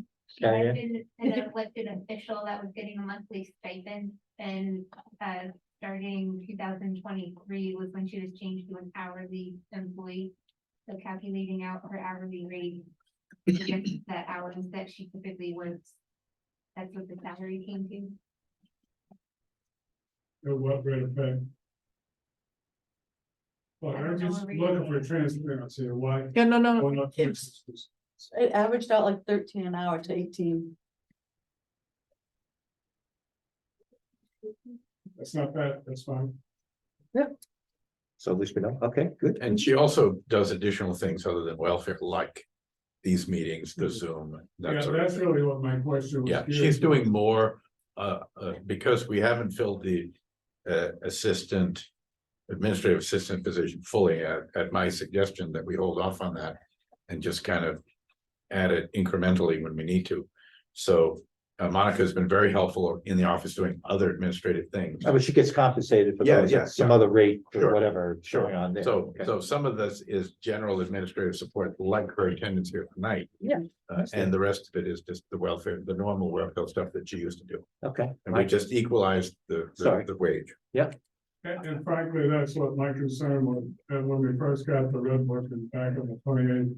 I saw we increased administrative support for 3 lines, including Monica's, because I knew Monica was doing. So I really didn't understand how these pieces were going together. On the other hand, you're working the hours and you're working between 13 and 18. That's as cheap as you're gonna get getting, so I don't know how that impacts the other, the 22,000 off the public, but you have to already pointed out. Whether the town administrator wants to make the decision, I'm fine with it too. Mike? I had just a question for Michael. When you're buying the fuel for people that need it, do the fuel companies give us a little bit of a charitable discount? A couple of paying them, full? a couple will. Right, and then what about the hotels? That's an ongoing issue. Right, Shady Lawn is probably the cheapest at $98 a night. cheaper than. Well, you know, on the one hand, some towns they'll give you a discount depending upon the length of the stay. Others, it's like, hey, it's a guaranteed payment Right, and the market's with them, so. well, look in Lebanon, they were getting $140 at night for I know. those people. We do have, Jesus. we have one shelter opening up in just another month. And we just found out last week, there's another one that's gonna be available for families only. So, which will be really good. Thank you. All right. Thank you. You're welcome. And I have next on the list, selectmen's proposed budgets. I suspect that that's not.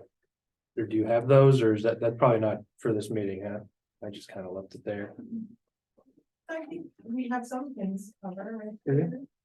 We have, We've all been working off of this spreadsheet, Okay, so there's no other spreadsheet out there. Okay. that's going on. so this has been essentially what we've been working off of, but you have some changes that. Since we went through the other no, departments. I didn't know if we were gonna talk about the potential warrant. I don't think we were gonna do that tonight, no. No, No. no, let's let that settle out a little bit more.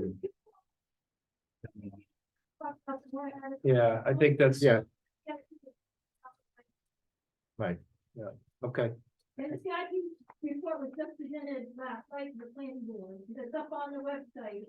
And I don't know if it's been adjusted, if it's official or not, but we have, I think, it's scheduled for December, the next meeting. December fifth, Next- 7th, sorry. Yeah, my understanding, yes. All right, my understanding about that is that at the, I was at the planning board meeting, John, you guys approved that. Right, You're it's not gonna change. Well, It's not gonna refuses to change anything.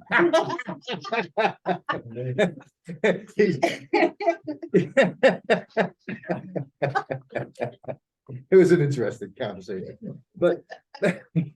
So what's up on the website, if you guys get a chance, you could go look at it, because that's the final CIP recommendation. Hello, excuse me. Oh, man. I have a question. First, I will state that I have not put the report on the website yet. I was gonna wait to present it to the budget committee on the 7th before making it public. Is that wrong? Well, you can see it by going to the planning board agenda. Oh, through the planning board agenda, you posted it there. Okay. I mean, I'd be happy to put it on the CIP page as well, but Yeah. I thought it was premature and I'm looking for direction. Because I saw 2023 and I was assuming it was the most recent one, I didn't read it. Yeah. So the new one should be 2024, is that correct? Yes. Oh, okay, I'm sorry, I take Yeah. it back. And no, Claude, the I one- think you could that's go right. ahead, you should go ahead and post that, Claude, it's I fine, will. Is that right? Is that correct? yes, Yeah, Oh, it's on- it's on the- Okay. All right. do it before Wednesday. yeah, hurry up. I will ask for it to be posted tomorrow morning. Thank you, Claude. And So I guess, on to revenue. on to revenues, there we go. We have a whole presentation on revenues, nice. It's just a quick presentation, because I wanted to give people information. So we can start explaining a couple other components of what we've been calculating our tax rate, which leads into revenue. So the first screen up there, this is all public knowledge. You can go to the New Hampshire Public Finance Consortium and see everybody's fund balance, all the municipalities in the state of New Hampshire. And it's fun, so look around, you can click any up to 10 towns on the left side that you're curious in seeing, and then you select the years you want to see. So I selected our bordering neighbors for the last 4 years. And this is showing us the percentage of undesignated fund balance compared to our property tax commitment. The DRA recommends having between 5% to 17%, I think it is. So I pulled this graph together to include Canaan, Dorchester, Enfield, Grafton, and Orange. So you can see that it's gonna be a goal of ours going forward to start building up our undesignated fund balance, so we have a bit of a savings account. And that's gonna play into how we go about the budget process. The next slide is with from our tax rate that we get from the DRA. The tax rate actually 4 pages long, and when you're on the Department of Revenue's website doing the tax rate, the notice that I highlighted in yellow, it actually like freezes your screen and comes up and tells you, like, notice you're out of compliance with the DRA recommended minimum. And then we have to like confirm with them that, yes, we realize we're not in compliance with their guidelines. And then we set the tax rate. And they've been giving us this notice for at least the last 5 years that I looked at. And that's also a factor in what's making me want to build up our undesignated fund balance. And I know we're in the habit of putting our fund balance into capital reserves. So I would like to save up to at least the minimum 5%. And then in excess of that, that's a fund balance that could go into capital reserve, but we just need to get through that initial period of building up our savings. So when we were looking at 2023's tax rate, we could actually increase our fund balance a little bit, because if you look at 2022, our fund balance was 358,000 when we set our 2023 tax rate. How the tax rate fell, increased our fund balance to 587. But that's still at a 4% retained fund balance rate, and we at least want to get a little bit higher in 2024. So we stop getting the notices from the DRA, because they also have all of the phone calls asking you what you're doing. So going forward, that's gonna be a goal of us, of our financial future, to start building up our fund balance savings. All right, so before we get off of that topic, so there's a recommendation by the state that you should be at a minimum of 5%. Is there any legal obligation for the town of Canaan to be at that number? Careful. Sorry? You said careful. I don't feel qualified. Okay. Recommended I think, for multiple I'm a pain in the butt parties. sometimes. well, the short, Yeah. the short answer is no. Okay. Which is why you can override the warnings. Mhm. It's just it's a recommendation. It's a GASB sort of Okay, standard, okay. state DRA, and that sort of thing. And their advice, of course, is there anybody in the room that doesn't think a savings account is a good idea? For who knows, unexpected reasons. Yeah, nice. So you've been using undesignated fund and turning into designated, and so you've been hovering near the bottom for a long time. Mhm. It's just, our job is to recommend kind of best practices. Sure. So the best practice is try to leave 5%, leave it alone because you need it. Nice. Historically, you decided you needed it every year, I know. and you get it down to a point. So we'd Can I ask a- like to build that up a little bit. Can I ask a question, please? Since it affects the CIP, some of the CIP capital reserve savings, I can't help but wonder, we're talking of 5% of what number? It was my impression that the town's budget is somewhere in the neighborhood of $4 million. To me, 5% of that is 200,000. But we're talking about numbers much higher than that. Can someone explain 5% of what? Go ahead, Mike. Well, if someone else in the town wants to do it, then they don't. Go ahead.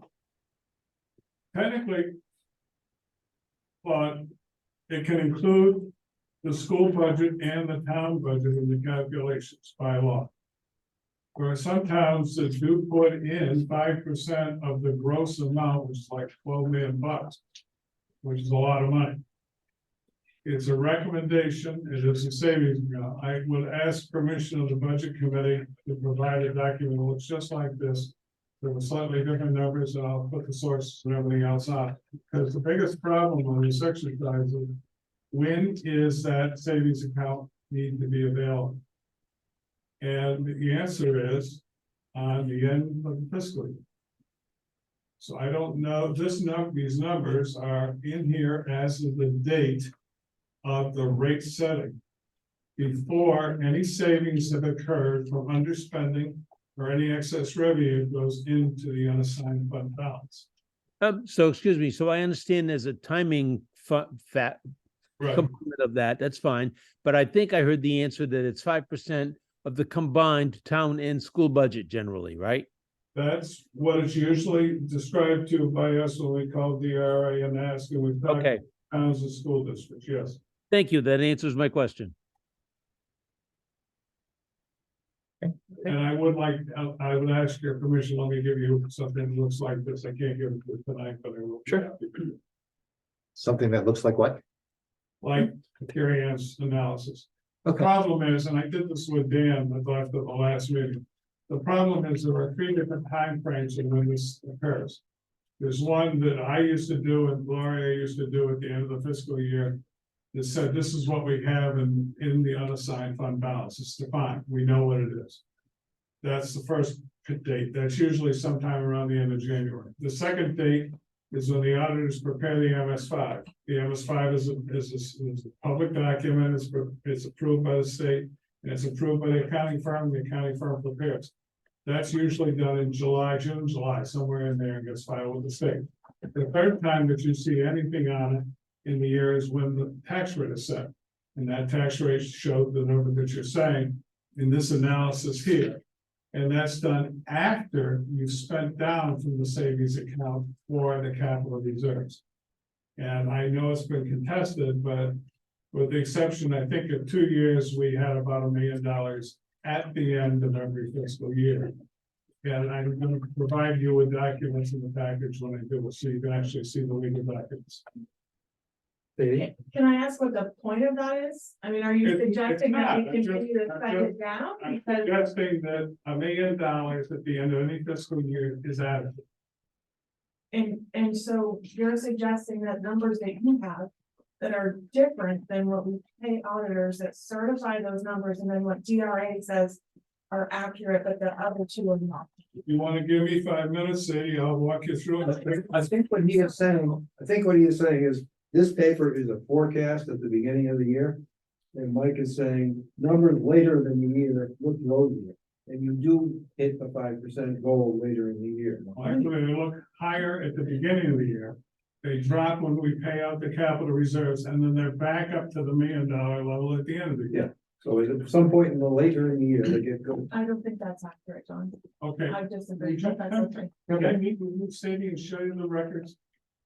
I'm going by what So we have found for the auditors and what they've certified for numbers and then what DRA has confirmed. okay, then So, and that's what let me I. ask you.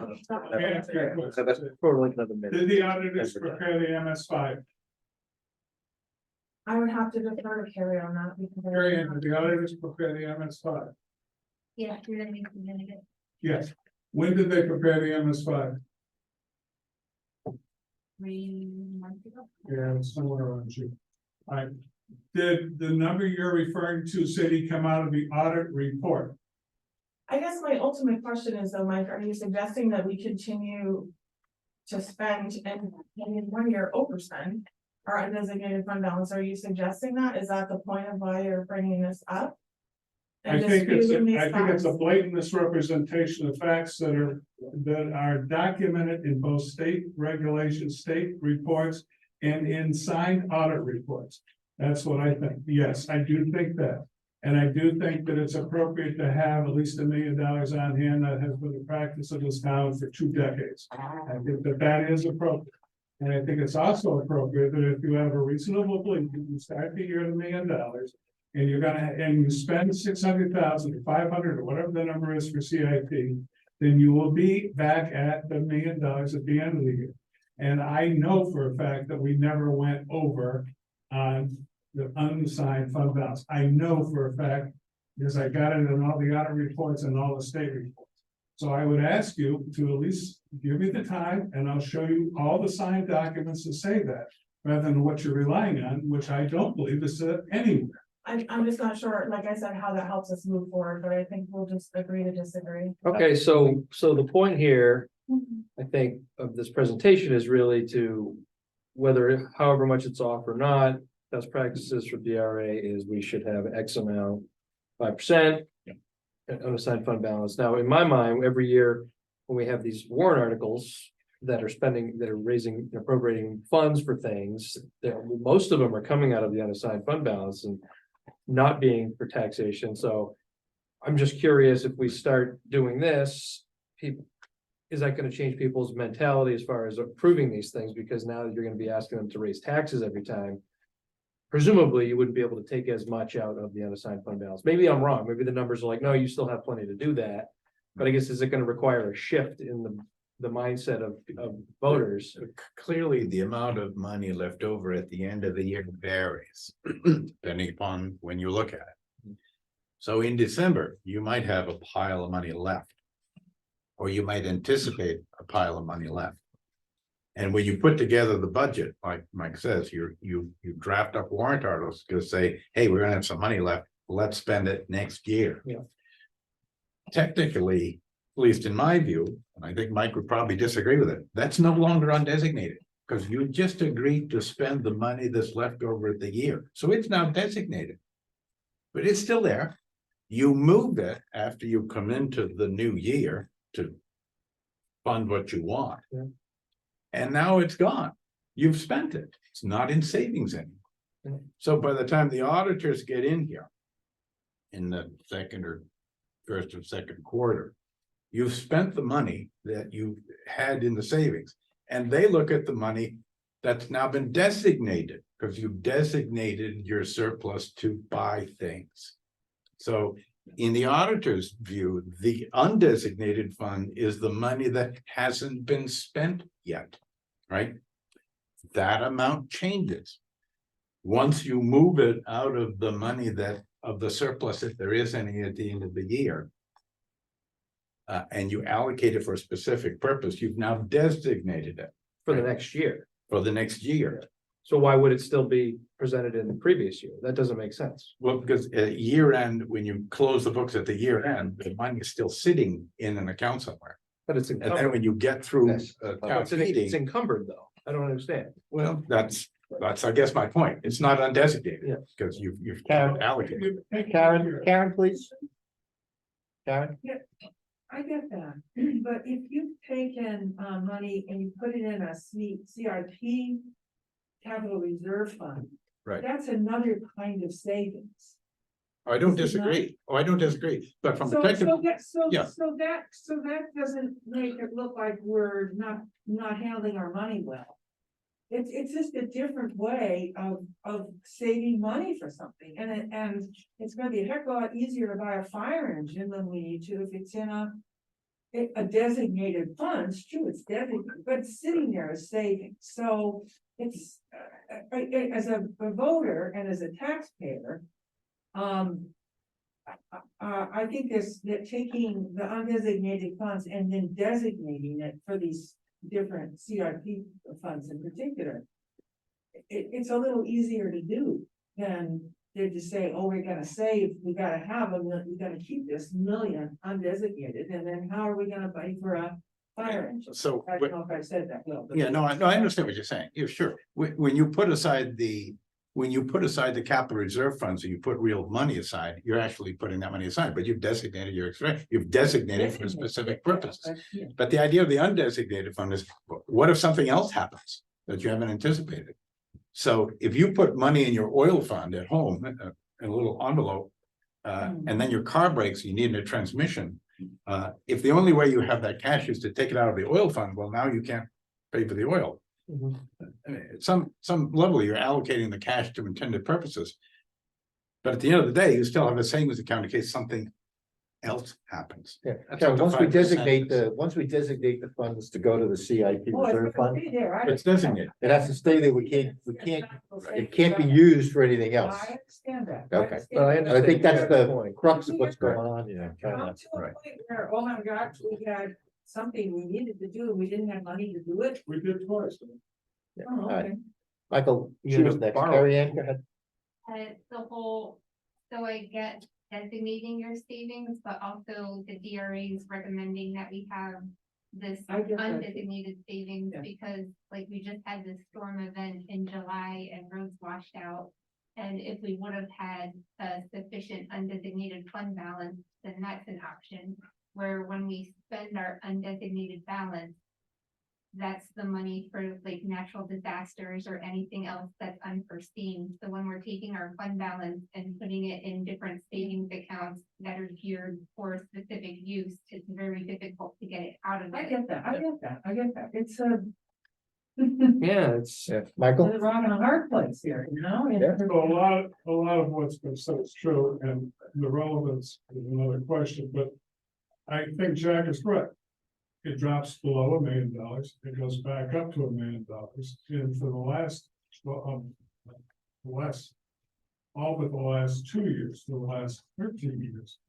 The way that worked was, we monitored for the last 6 months of the fiscal year, looking at what our expenses were, to see what we anticipated the fund balance was gonna be before we even started the budget process at the end of the year. So we made sure that we never went below $1 million. And if you look at Carrie Ann's numbers on the revenue and expense side, look at what's unspent. Anybody remember what's unspent? Do you remember what it is so far? But the bottom line, huh, You mean 2023? 2023. You got expended and balance, what's the balance?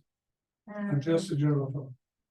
I was only looking at what we would have left over at year end, our going rate, and that's around 140,000. Yeah. You know, there's. Okay, well, you're, Yeah, I honestly can't imagine where $1 million comes from, so I don't know what you mean by that. okay, Let's have just an example, yeah. because I'll tell there you isn't an what, audit.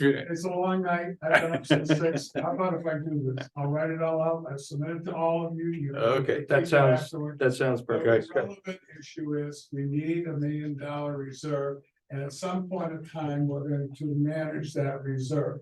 This is the way I feel, that's how I personally think it ought to be done.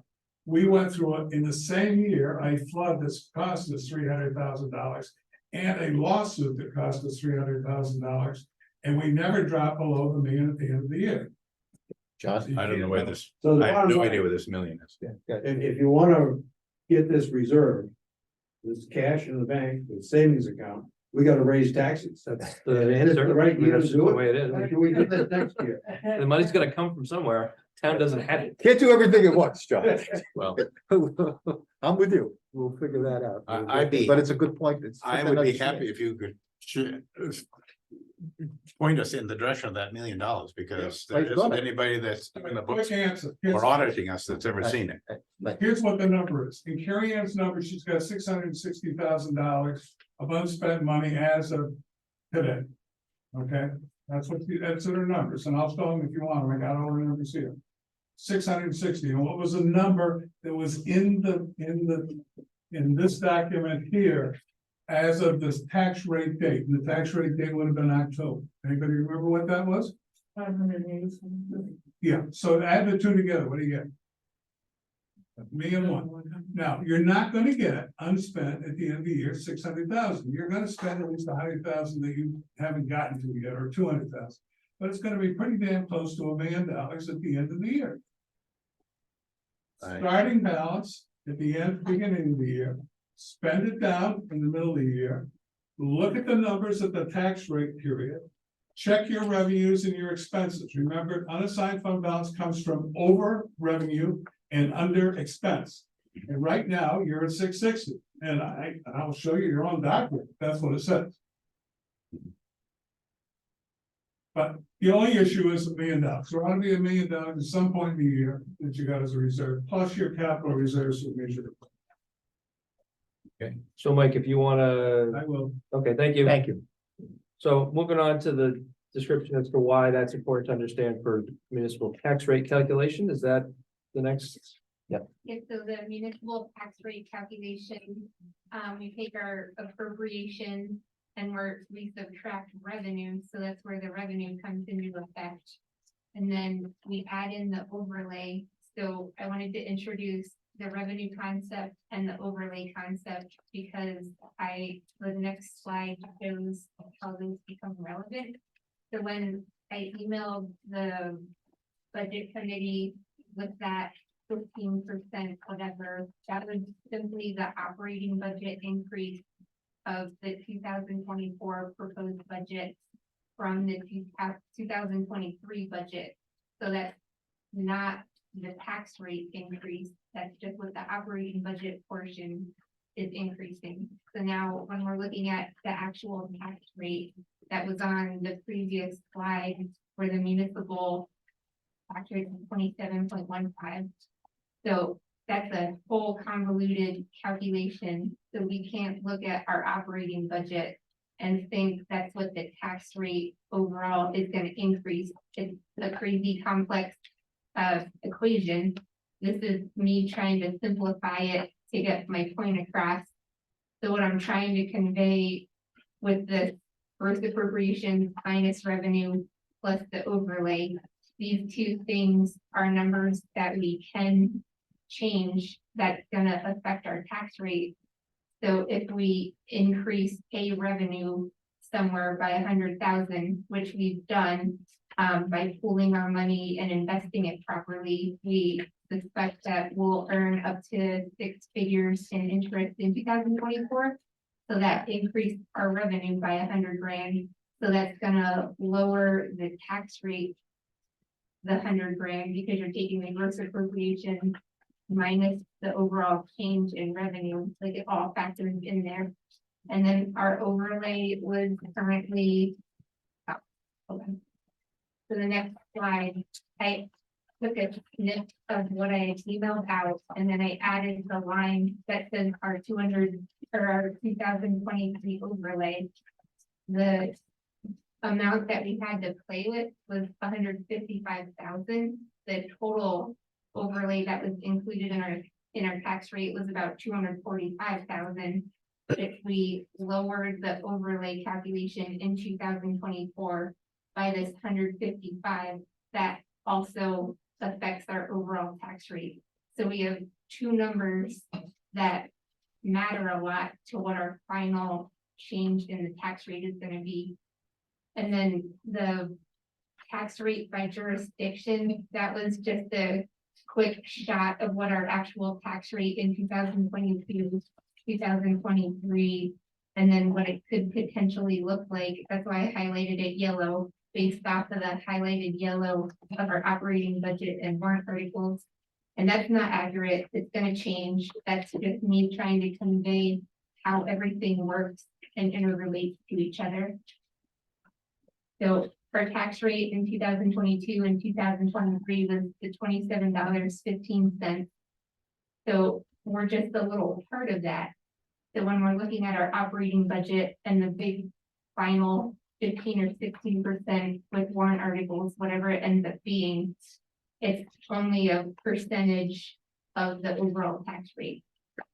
Yeah, I've been trying to communicate that concept in general in meetings that, and, you know, Mike as well. I did that calculation today with our own tax, my personal tax Yeah. bill. And just in the, you know, on a napkin, but based on the school portion and the town portion on my personal taxes, if the town budget went up 15%, my tax bill would go up 5%. If the school went up 2%, Mhm. which is what Yeah. Amanda meant. So I think ultimately when we're, And I'm not an accountant. yeah, when we're communicating this, we should be effectively communicating that concept. I think that. Yeah. There's an overall, you know, tax rate that you get, and there are 4 components to it. Right. Right? And the budget that we're all dealing with and the warrant articles and all that stuff is a relatively smaller portion of it. Yeah. It's not a big piece of it. But nonetheless, that's not to say that we should just willy-nilly spend money. Right, but I agree, you have to bring it But down. we to- have to have, you know, we have to put it in context. Yeah, at how some much point is in my time. tax bill gonna go up? Yeah. And I think if you Yeah, that's You- exactly right. take Mike's example, then you probably calculated an increase in your tax rate of about $350 a year. I just did it as a percentage, but I did it as a 10%, 15, 20, 25% increase in the town. Right, budget, in the town portion. And then kept the 2% in this, Right. for the school, which is throwing a dart. Yeah, but Amanda's given us an indication that that's the basic range she's in, right? Just as a general rule, that the superintendent is looking at, you know, roughly 2%. Right. Wish Ellie was here, she's on that committee. I don't think she is Oh, I anymore. thought she No, she's was. not, no. She's on the phone. Oh, good. All right, go ahead, Michael. Yeah, I'm sorry. I significantly disagree with the number. She came up with $8.01. I just want to point out that if you take $8.01 versus $6.56. On our little puny part of the overall tax rate, which is the town taxes, it's a 36% increase. So it's something to think about at the very least. And yes, you know, thank God that the school is huge and got a huge tax rate because of the dirtiness, but that isn't really our responsibility. Our responsibility, I hope, is to be somewhat conservative and making sure that we don't up the taxes a hell of a lot. And based on everything that you've seen here from Carrie Ann, that if it's all accurate, and I admit it's not done yet, Carrie Ann, you're absolutely correct, it could be vastly different in the next month. But the long and short of it is basically this assessment is still a 36% increase. Excuse me, a what number? Huh? What was the increase number? Take, look at the last page. $8.01. right, Subtract it. Look at what the tax rate is this year, right, okay? 656, 656. Yeah. Subtract one from the other, you get $2.38. Oh, wait a minute. thank you. I think Oh, it's no, you're right. 22%, yeah, So it's gonna be a lower, but I got a problem with the previous page. that's actually. Because that page isn't right, it's actually. It's not $8.01, $8.94. All right, well, I think we get the idea. But the idea is. Right. I don't wanna get up there and say, yeah, I'm in favor of raising the town taxes. 24% or 36%. Well, I think this is at least good storytelling, so we can educate people at some point in time, that's You know, helpful. trying to show how the revenue factors into our tax rate. Right. And if there's ways that we can Let's do the increase revenue, revenue, it comes off of our Yeah. operating budget. It's helpful for, to educate us. So maybe we should go through the revenue items. Let's try to get to that now and get that done tonight, if we can. Yeah. Thanks. Take us through that there, Terry Ann?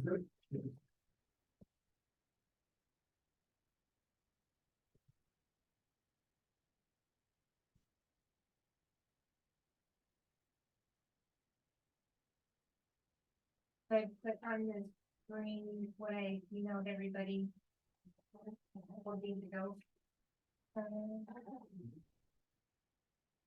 Oh, there's also another package you handed out, right? It's on the back of this. Yeah, it's on the package you just handed out as well. Yeah. Okay, everybody got it? Okay. Go ahead. So, the spreadsheet's been updated with the month of November and total. I think the last one we put in the red book was way outdated at this point. And then the 2024, those are just my best estimations of what our revenue would look like next year. The motor vehicle tax, we looked into that with our tax collector, and that's probably gonna stay about the same. It looks for this year to be on trend with the last 2 years. So I put in estimated 790,000 at best. I would say 800,000 would be a little bit of a stretch because we've never hit that. And so far in 2023, we don't look like we're significantly higher for any reason. We're gonna be about the same. Everything's pretty self-explanatory in the tax collector part. There's not been any major outliers. The next section is our grant section. The school resource officer, that's gonna come down a little bit because the health insurance had actually changed.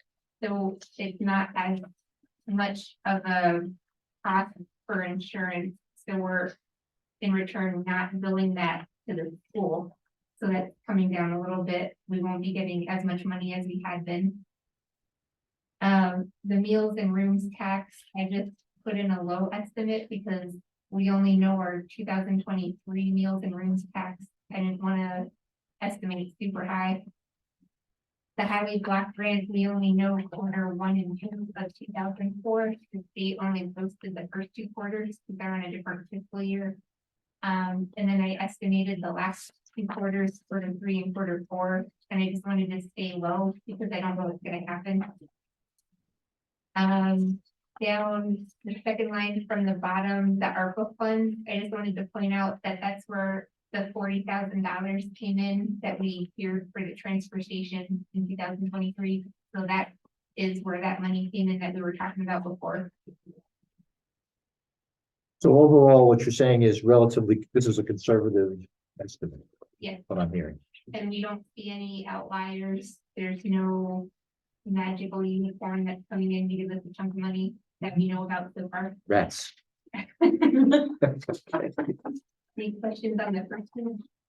How did we collect $31 in historic district entry signs? The project ended 2 years ago.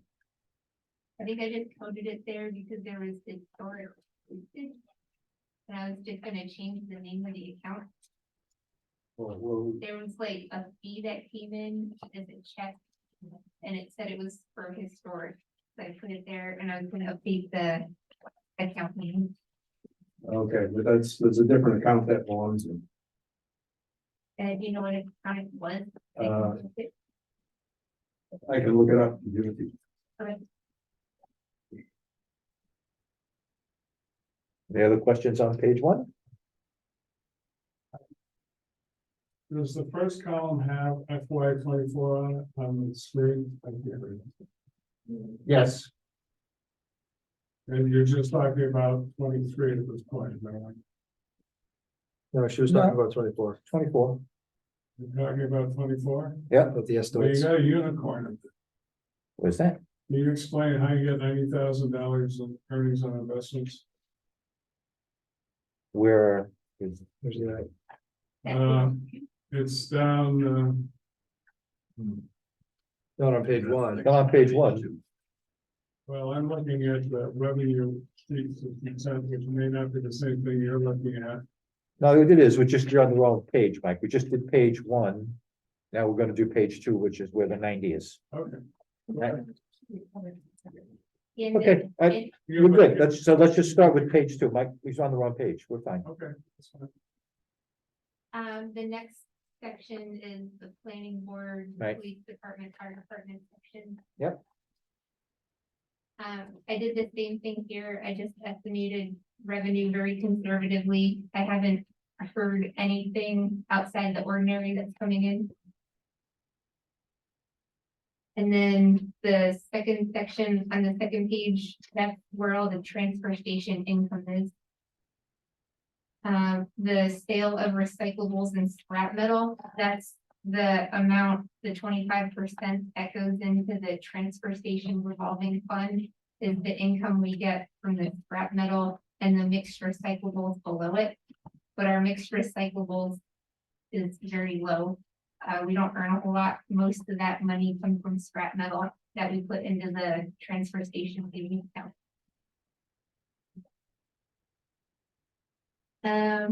Higher fees, we actually make a decent amount of money on. I heard the possibility of increasing rates, so that would affect the revenue, but I haven't gotten any final numbers or any confirmation that it's actually happening. So I just stuck with the numbers that we already knew. Hey, can I stop you for just 1 second? Sadie, has we had any move forward on changing the transfer station fees for any of these things? Well, I think there's a. we drafted up some new things. We had a public hearing on it. But some of the older fee structures that we modified don't really apply because we don't take construction debris and we don't weigh because we don't have a certified Yeah. scale. So that kind of sidelined that, Okay, the implementation of those new fees because the core policy is kind of all off. right, so that's not something we're gonna see in 2024. I don't see any reason why it couldn't. It's just we haven't gotten back to it. Okay, just Yeah. curious if I remember there was something going on there. Yeah. Sorry, thank you, Carrie Ann. Keep going. 3401.29 is where that $31 belongs. Planning board postage, historic postage and the planning board postage. That's true, isn't it? Good. Okay, Right there. I'll take that. Boom. And then the last section on the second page, I put a comment in sale of property because it looks like historically we've had property that sold. I haven't gotten any concrete evidence of what our plans are for 2024, but that's always a big ticket item.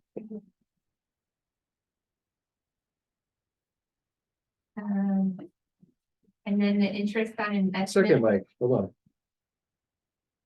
Yeah, Interest on investments, that's our pooling our money and getting a higher interest rate. congratulations. Thank you very much. Not to mention inflation. Thank you very much, Carrie Ann.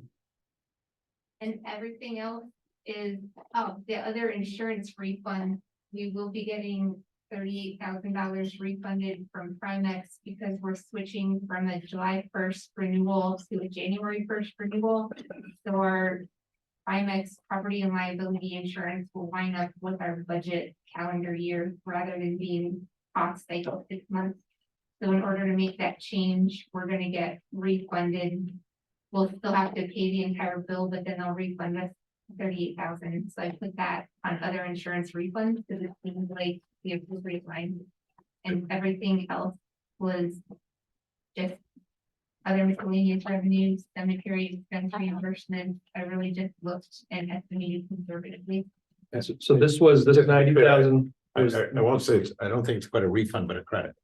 Credit. Right, Okay, So it's not like they're gonna send Gonna us offset. a bucket of dough. so the $90,000 that Mike pointed out is your, if I recall, when you said consolidating with these, you've had all these different accounts. Right. And then you just pull them. Right. So we don't need them in separate places, and now by putting them all together, you know, hopefully make some more money off. And for well, interest. and we negotiated a dramatic increase in the interest earned. Okay, It went from like 0.5% to over 5%. wonderful. yeah, nice job, Yeah. that was carrying, Yeah, that's, not a girl. Oh, 0.05, yeah, it was dramatic. wow. Because we were gonna pool the money and then move it to a different investment vehicle to get good interest. And they approached us and said, wait a minute, let us take a shot at it. Yeah, And they pretty much equaled it, so. and this is because of this, the historically high, like CD rates and stuff like this right now. And because Carrie Ann looked at it and said, what are you doing? You Yeah. can do better. Yeah. She did not own her own and things like that. Great. She just paid her salary. Yeah. she gave us salary. For 2 years. Yeah. Okay, Mike, you had a question. Back under recycling. I just wanted to point out once again, the revenue under 2022. You have two numbers, a plus 33.8, most of which was from South Portland. And a -8, which is what you pay for processing fees for Casella.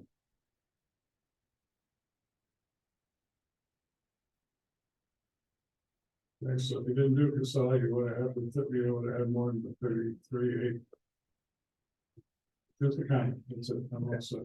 They're basically indicating that the possible revenue would be somewhere around 41,000, 42,000. Yeah, Thank you. I don't think it'd be that high. I don't know what the current markets are. I understand but I think that it would be this- at least 20 to 25. Whatever it is, it's, yeah, I get you. Thank you. And congratulations on the 90,000. That's, You like, yeah, one more. sure. Are we done on all the revenue? Okay, so the only point I want to make on this thing is. Last year, we needed about $2 million to get to the tax rate, at a little over. And we got the $2 million, it's in there. But if you look at what's projected for next year, it's 1,959,000, so it's not where it is this year. The other question I have for you is. Way up at the very top, you've got redemptions. So talk to me and tell me what you think redemptions is. So our tax collector explained that redemptions were taxes from a previous year that had been paid in the current year. So the year had already closed out and then came in and taxes were paid, which is including it into the redemption line. Redemptions legally and every other way are delinquent taxes that are collected in the current year. And how are we posting tax revenue up at the top? And do we get the full shot? So in other words, when you start the tax rate, they cover $2.1 million or whatever that number was. Do we consider that we've gotten all that money because we've collected $10 to $12 million? I don't understand your question. Okay, let me try to put it a different way entirely. In the past, we felt that if we counted the revenue from the delinquent taxes. At the same time, we were posting the revenue for the full taxes received. And I'll explain why it's important, that it's a double count. So in other words, if you expect to get 2.1 million, and you always declare the 2.1 million. But in essence, there's some delinquent taxes always. The delinquent tax revenue, we have never put into the general fund. We show it, because we have to show the DRA. But we have never counted that revenue because we had already budgeted in the prior year, because we do. You know, when we set the tax rate, that's what we assume, and we always get all of our tax revenue. The problem is, we also owe everybody else all of their tax revenue. So let's assume it's $12 million, and we're $1 million delinquent. So when Where's the true up? the auditor at the end of every year comes in and does our adjusting entries where they take the unpaid property taxes and move it into an accounts receivable line for the tax lien. So they're done through adjusting entries and they're used in all of the audit reports. Which is exactly right, but I don't think it's appropriate to count the revenue from the exemptions as potential revenue to be used against expenses in the current year or any year. It has balanced over the years. I think the last time I did an analysis was probably 5 years ago, and the differential was less than $10,000 over 5 years. So really, there is no difference as long as you don't double count, as long as you don't assume you're gonna get the full tax up here, plus another $250,000 down here on exemptions. Why don't you just take a look at it again, Carrie, in and see if, you know, you wanna rethink that one way or the other. I'm just urging you not to spend the money if you already have spent it. And you did. It's money that's coming in on accounts receivable in a prior year where you spent all the money in the prior year. You're waiting to actually get it in. I think it's a mistake to start. All right, just think about it and let us know what you think. All right, Good on revenues? yeah, All right, anybody else on revenue?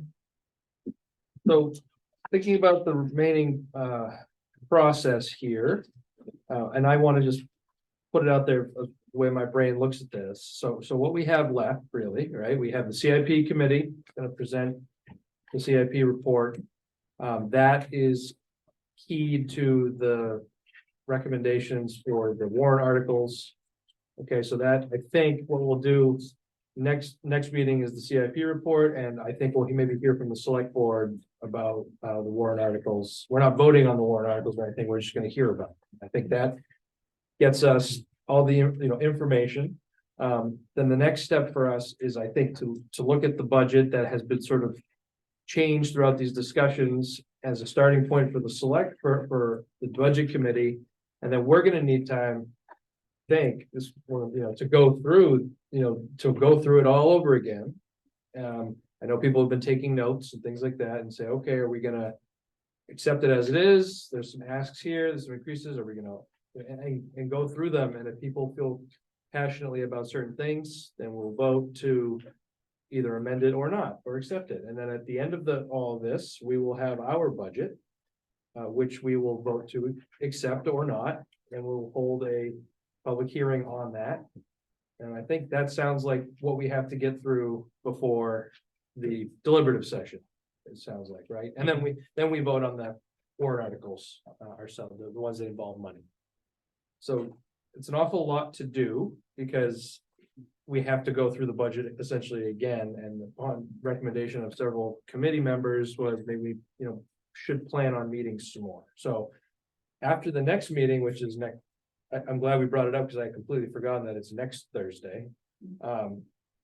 Good to know. We had on the calendar the 21st as a maybe. I can't make the 21st, but but you could still have a meeting, obviously I'd like to be present if we're voting on stuff. I think it's, Well, is there any dates that week that you can make? I mean, I probably could make one of the other 3 nights. I'd have to check, but I just don't, I have a prior engagement on that Thursday. No, I night, understand. so I can't do it. Is there anybody who can attend like Tuesday or Wednesday? Tuesday is select board. Yeah. The select board, is there anybody that can attend on Wednesday? I guess that would be the 20th. Yeah. Ellie, are you on here? All right, Yeah, she's still there. she's listening, or not? Maybe we just. Should we do can't- the 20th? If, as long as either this room or the fire station are available, we could do that. And ask. That'd be great.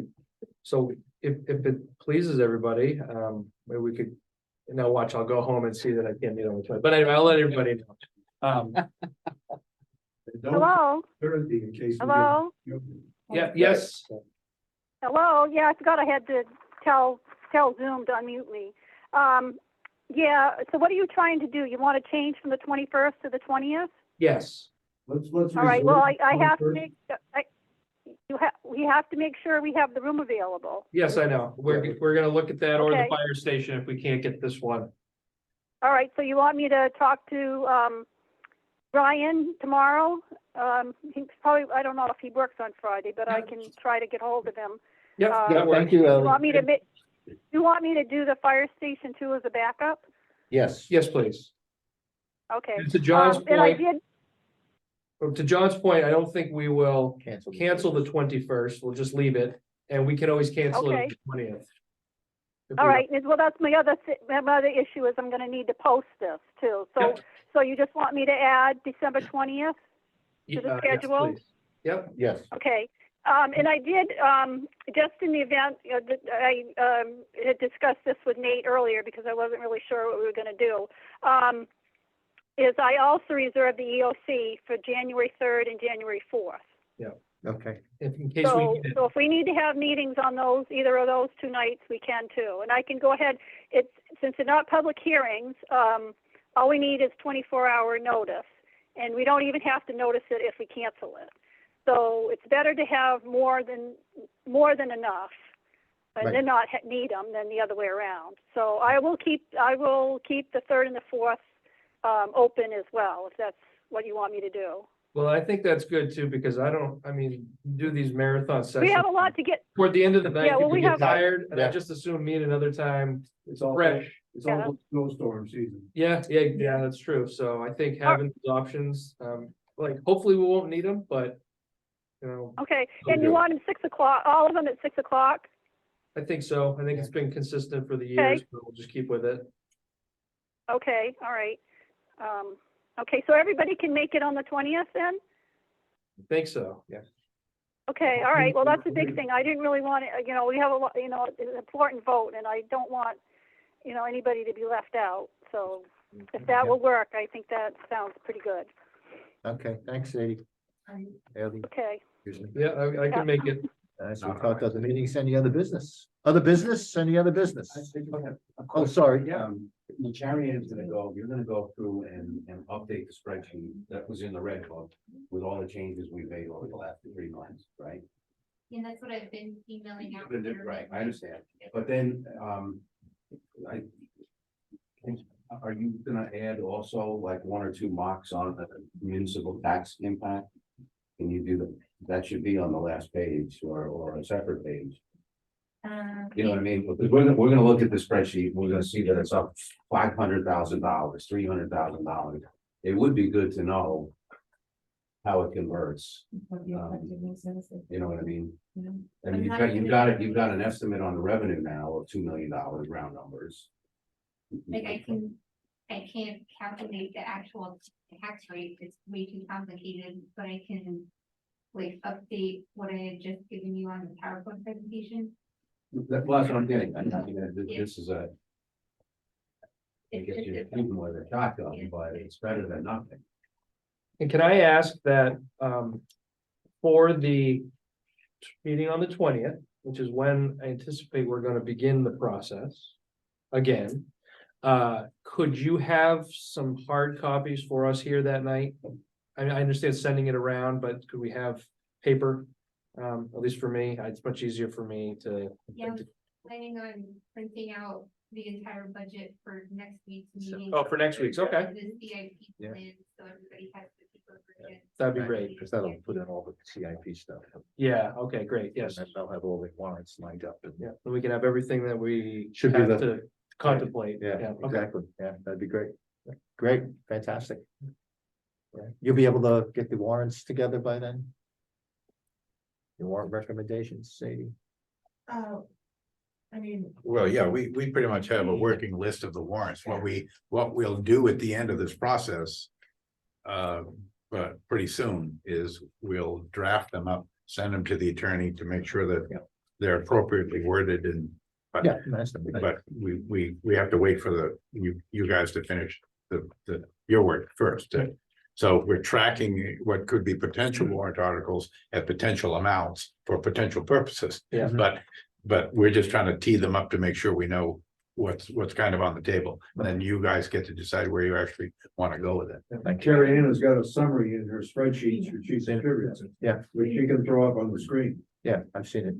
And the select board doesn't vote on its recommendations until January, and then it's presented for the budget committee to vote for their recommendations the following night. Okay. And historically, in the past, the budget committee hasn't even seen those until the night that they vote on Yeah, okay, well, you know, it's always helpful to get a little them. heads up. So, yeah. Just on that point, because it goes back to the discussion we had the last meeting about sort of communication and everything like this is.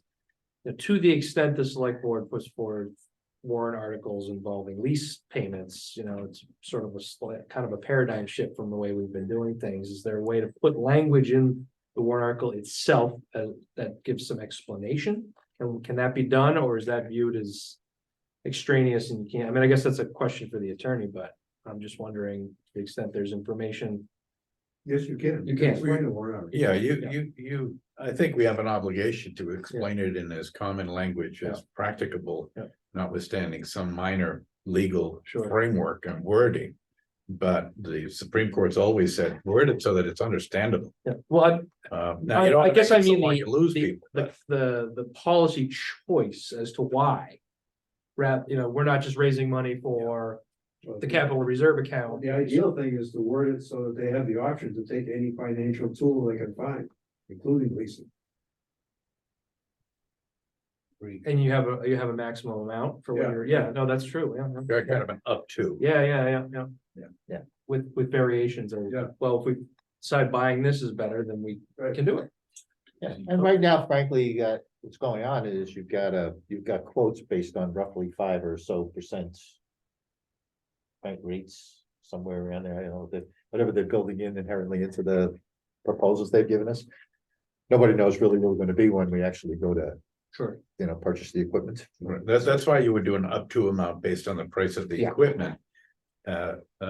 Either financed or purchased or leased or whatever in a manner to be determined by the board, I guess. Yeah. Okay. Unless, you know, if for some reason or other, you decide to recommend that you hate the idea of leasing and you never want to see it again, then Well, that's I would not for limit me the to, options. yeah. Well, those are. Yeah. Frequently discussions, but it's Yeah. kind of the up to amount, I guess. Right, and even, so if that warrant article is approved, I don't know that we can even get all of that equipment in 24 and start paying for it. Then I think That's what it sounded like. Just not available, right?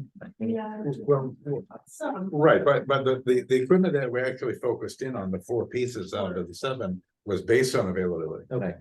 Cause we said, why go beat your head against the taxpayers for a piece of equipment this year you can't even buy anyway, That's true. so. Yeah.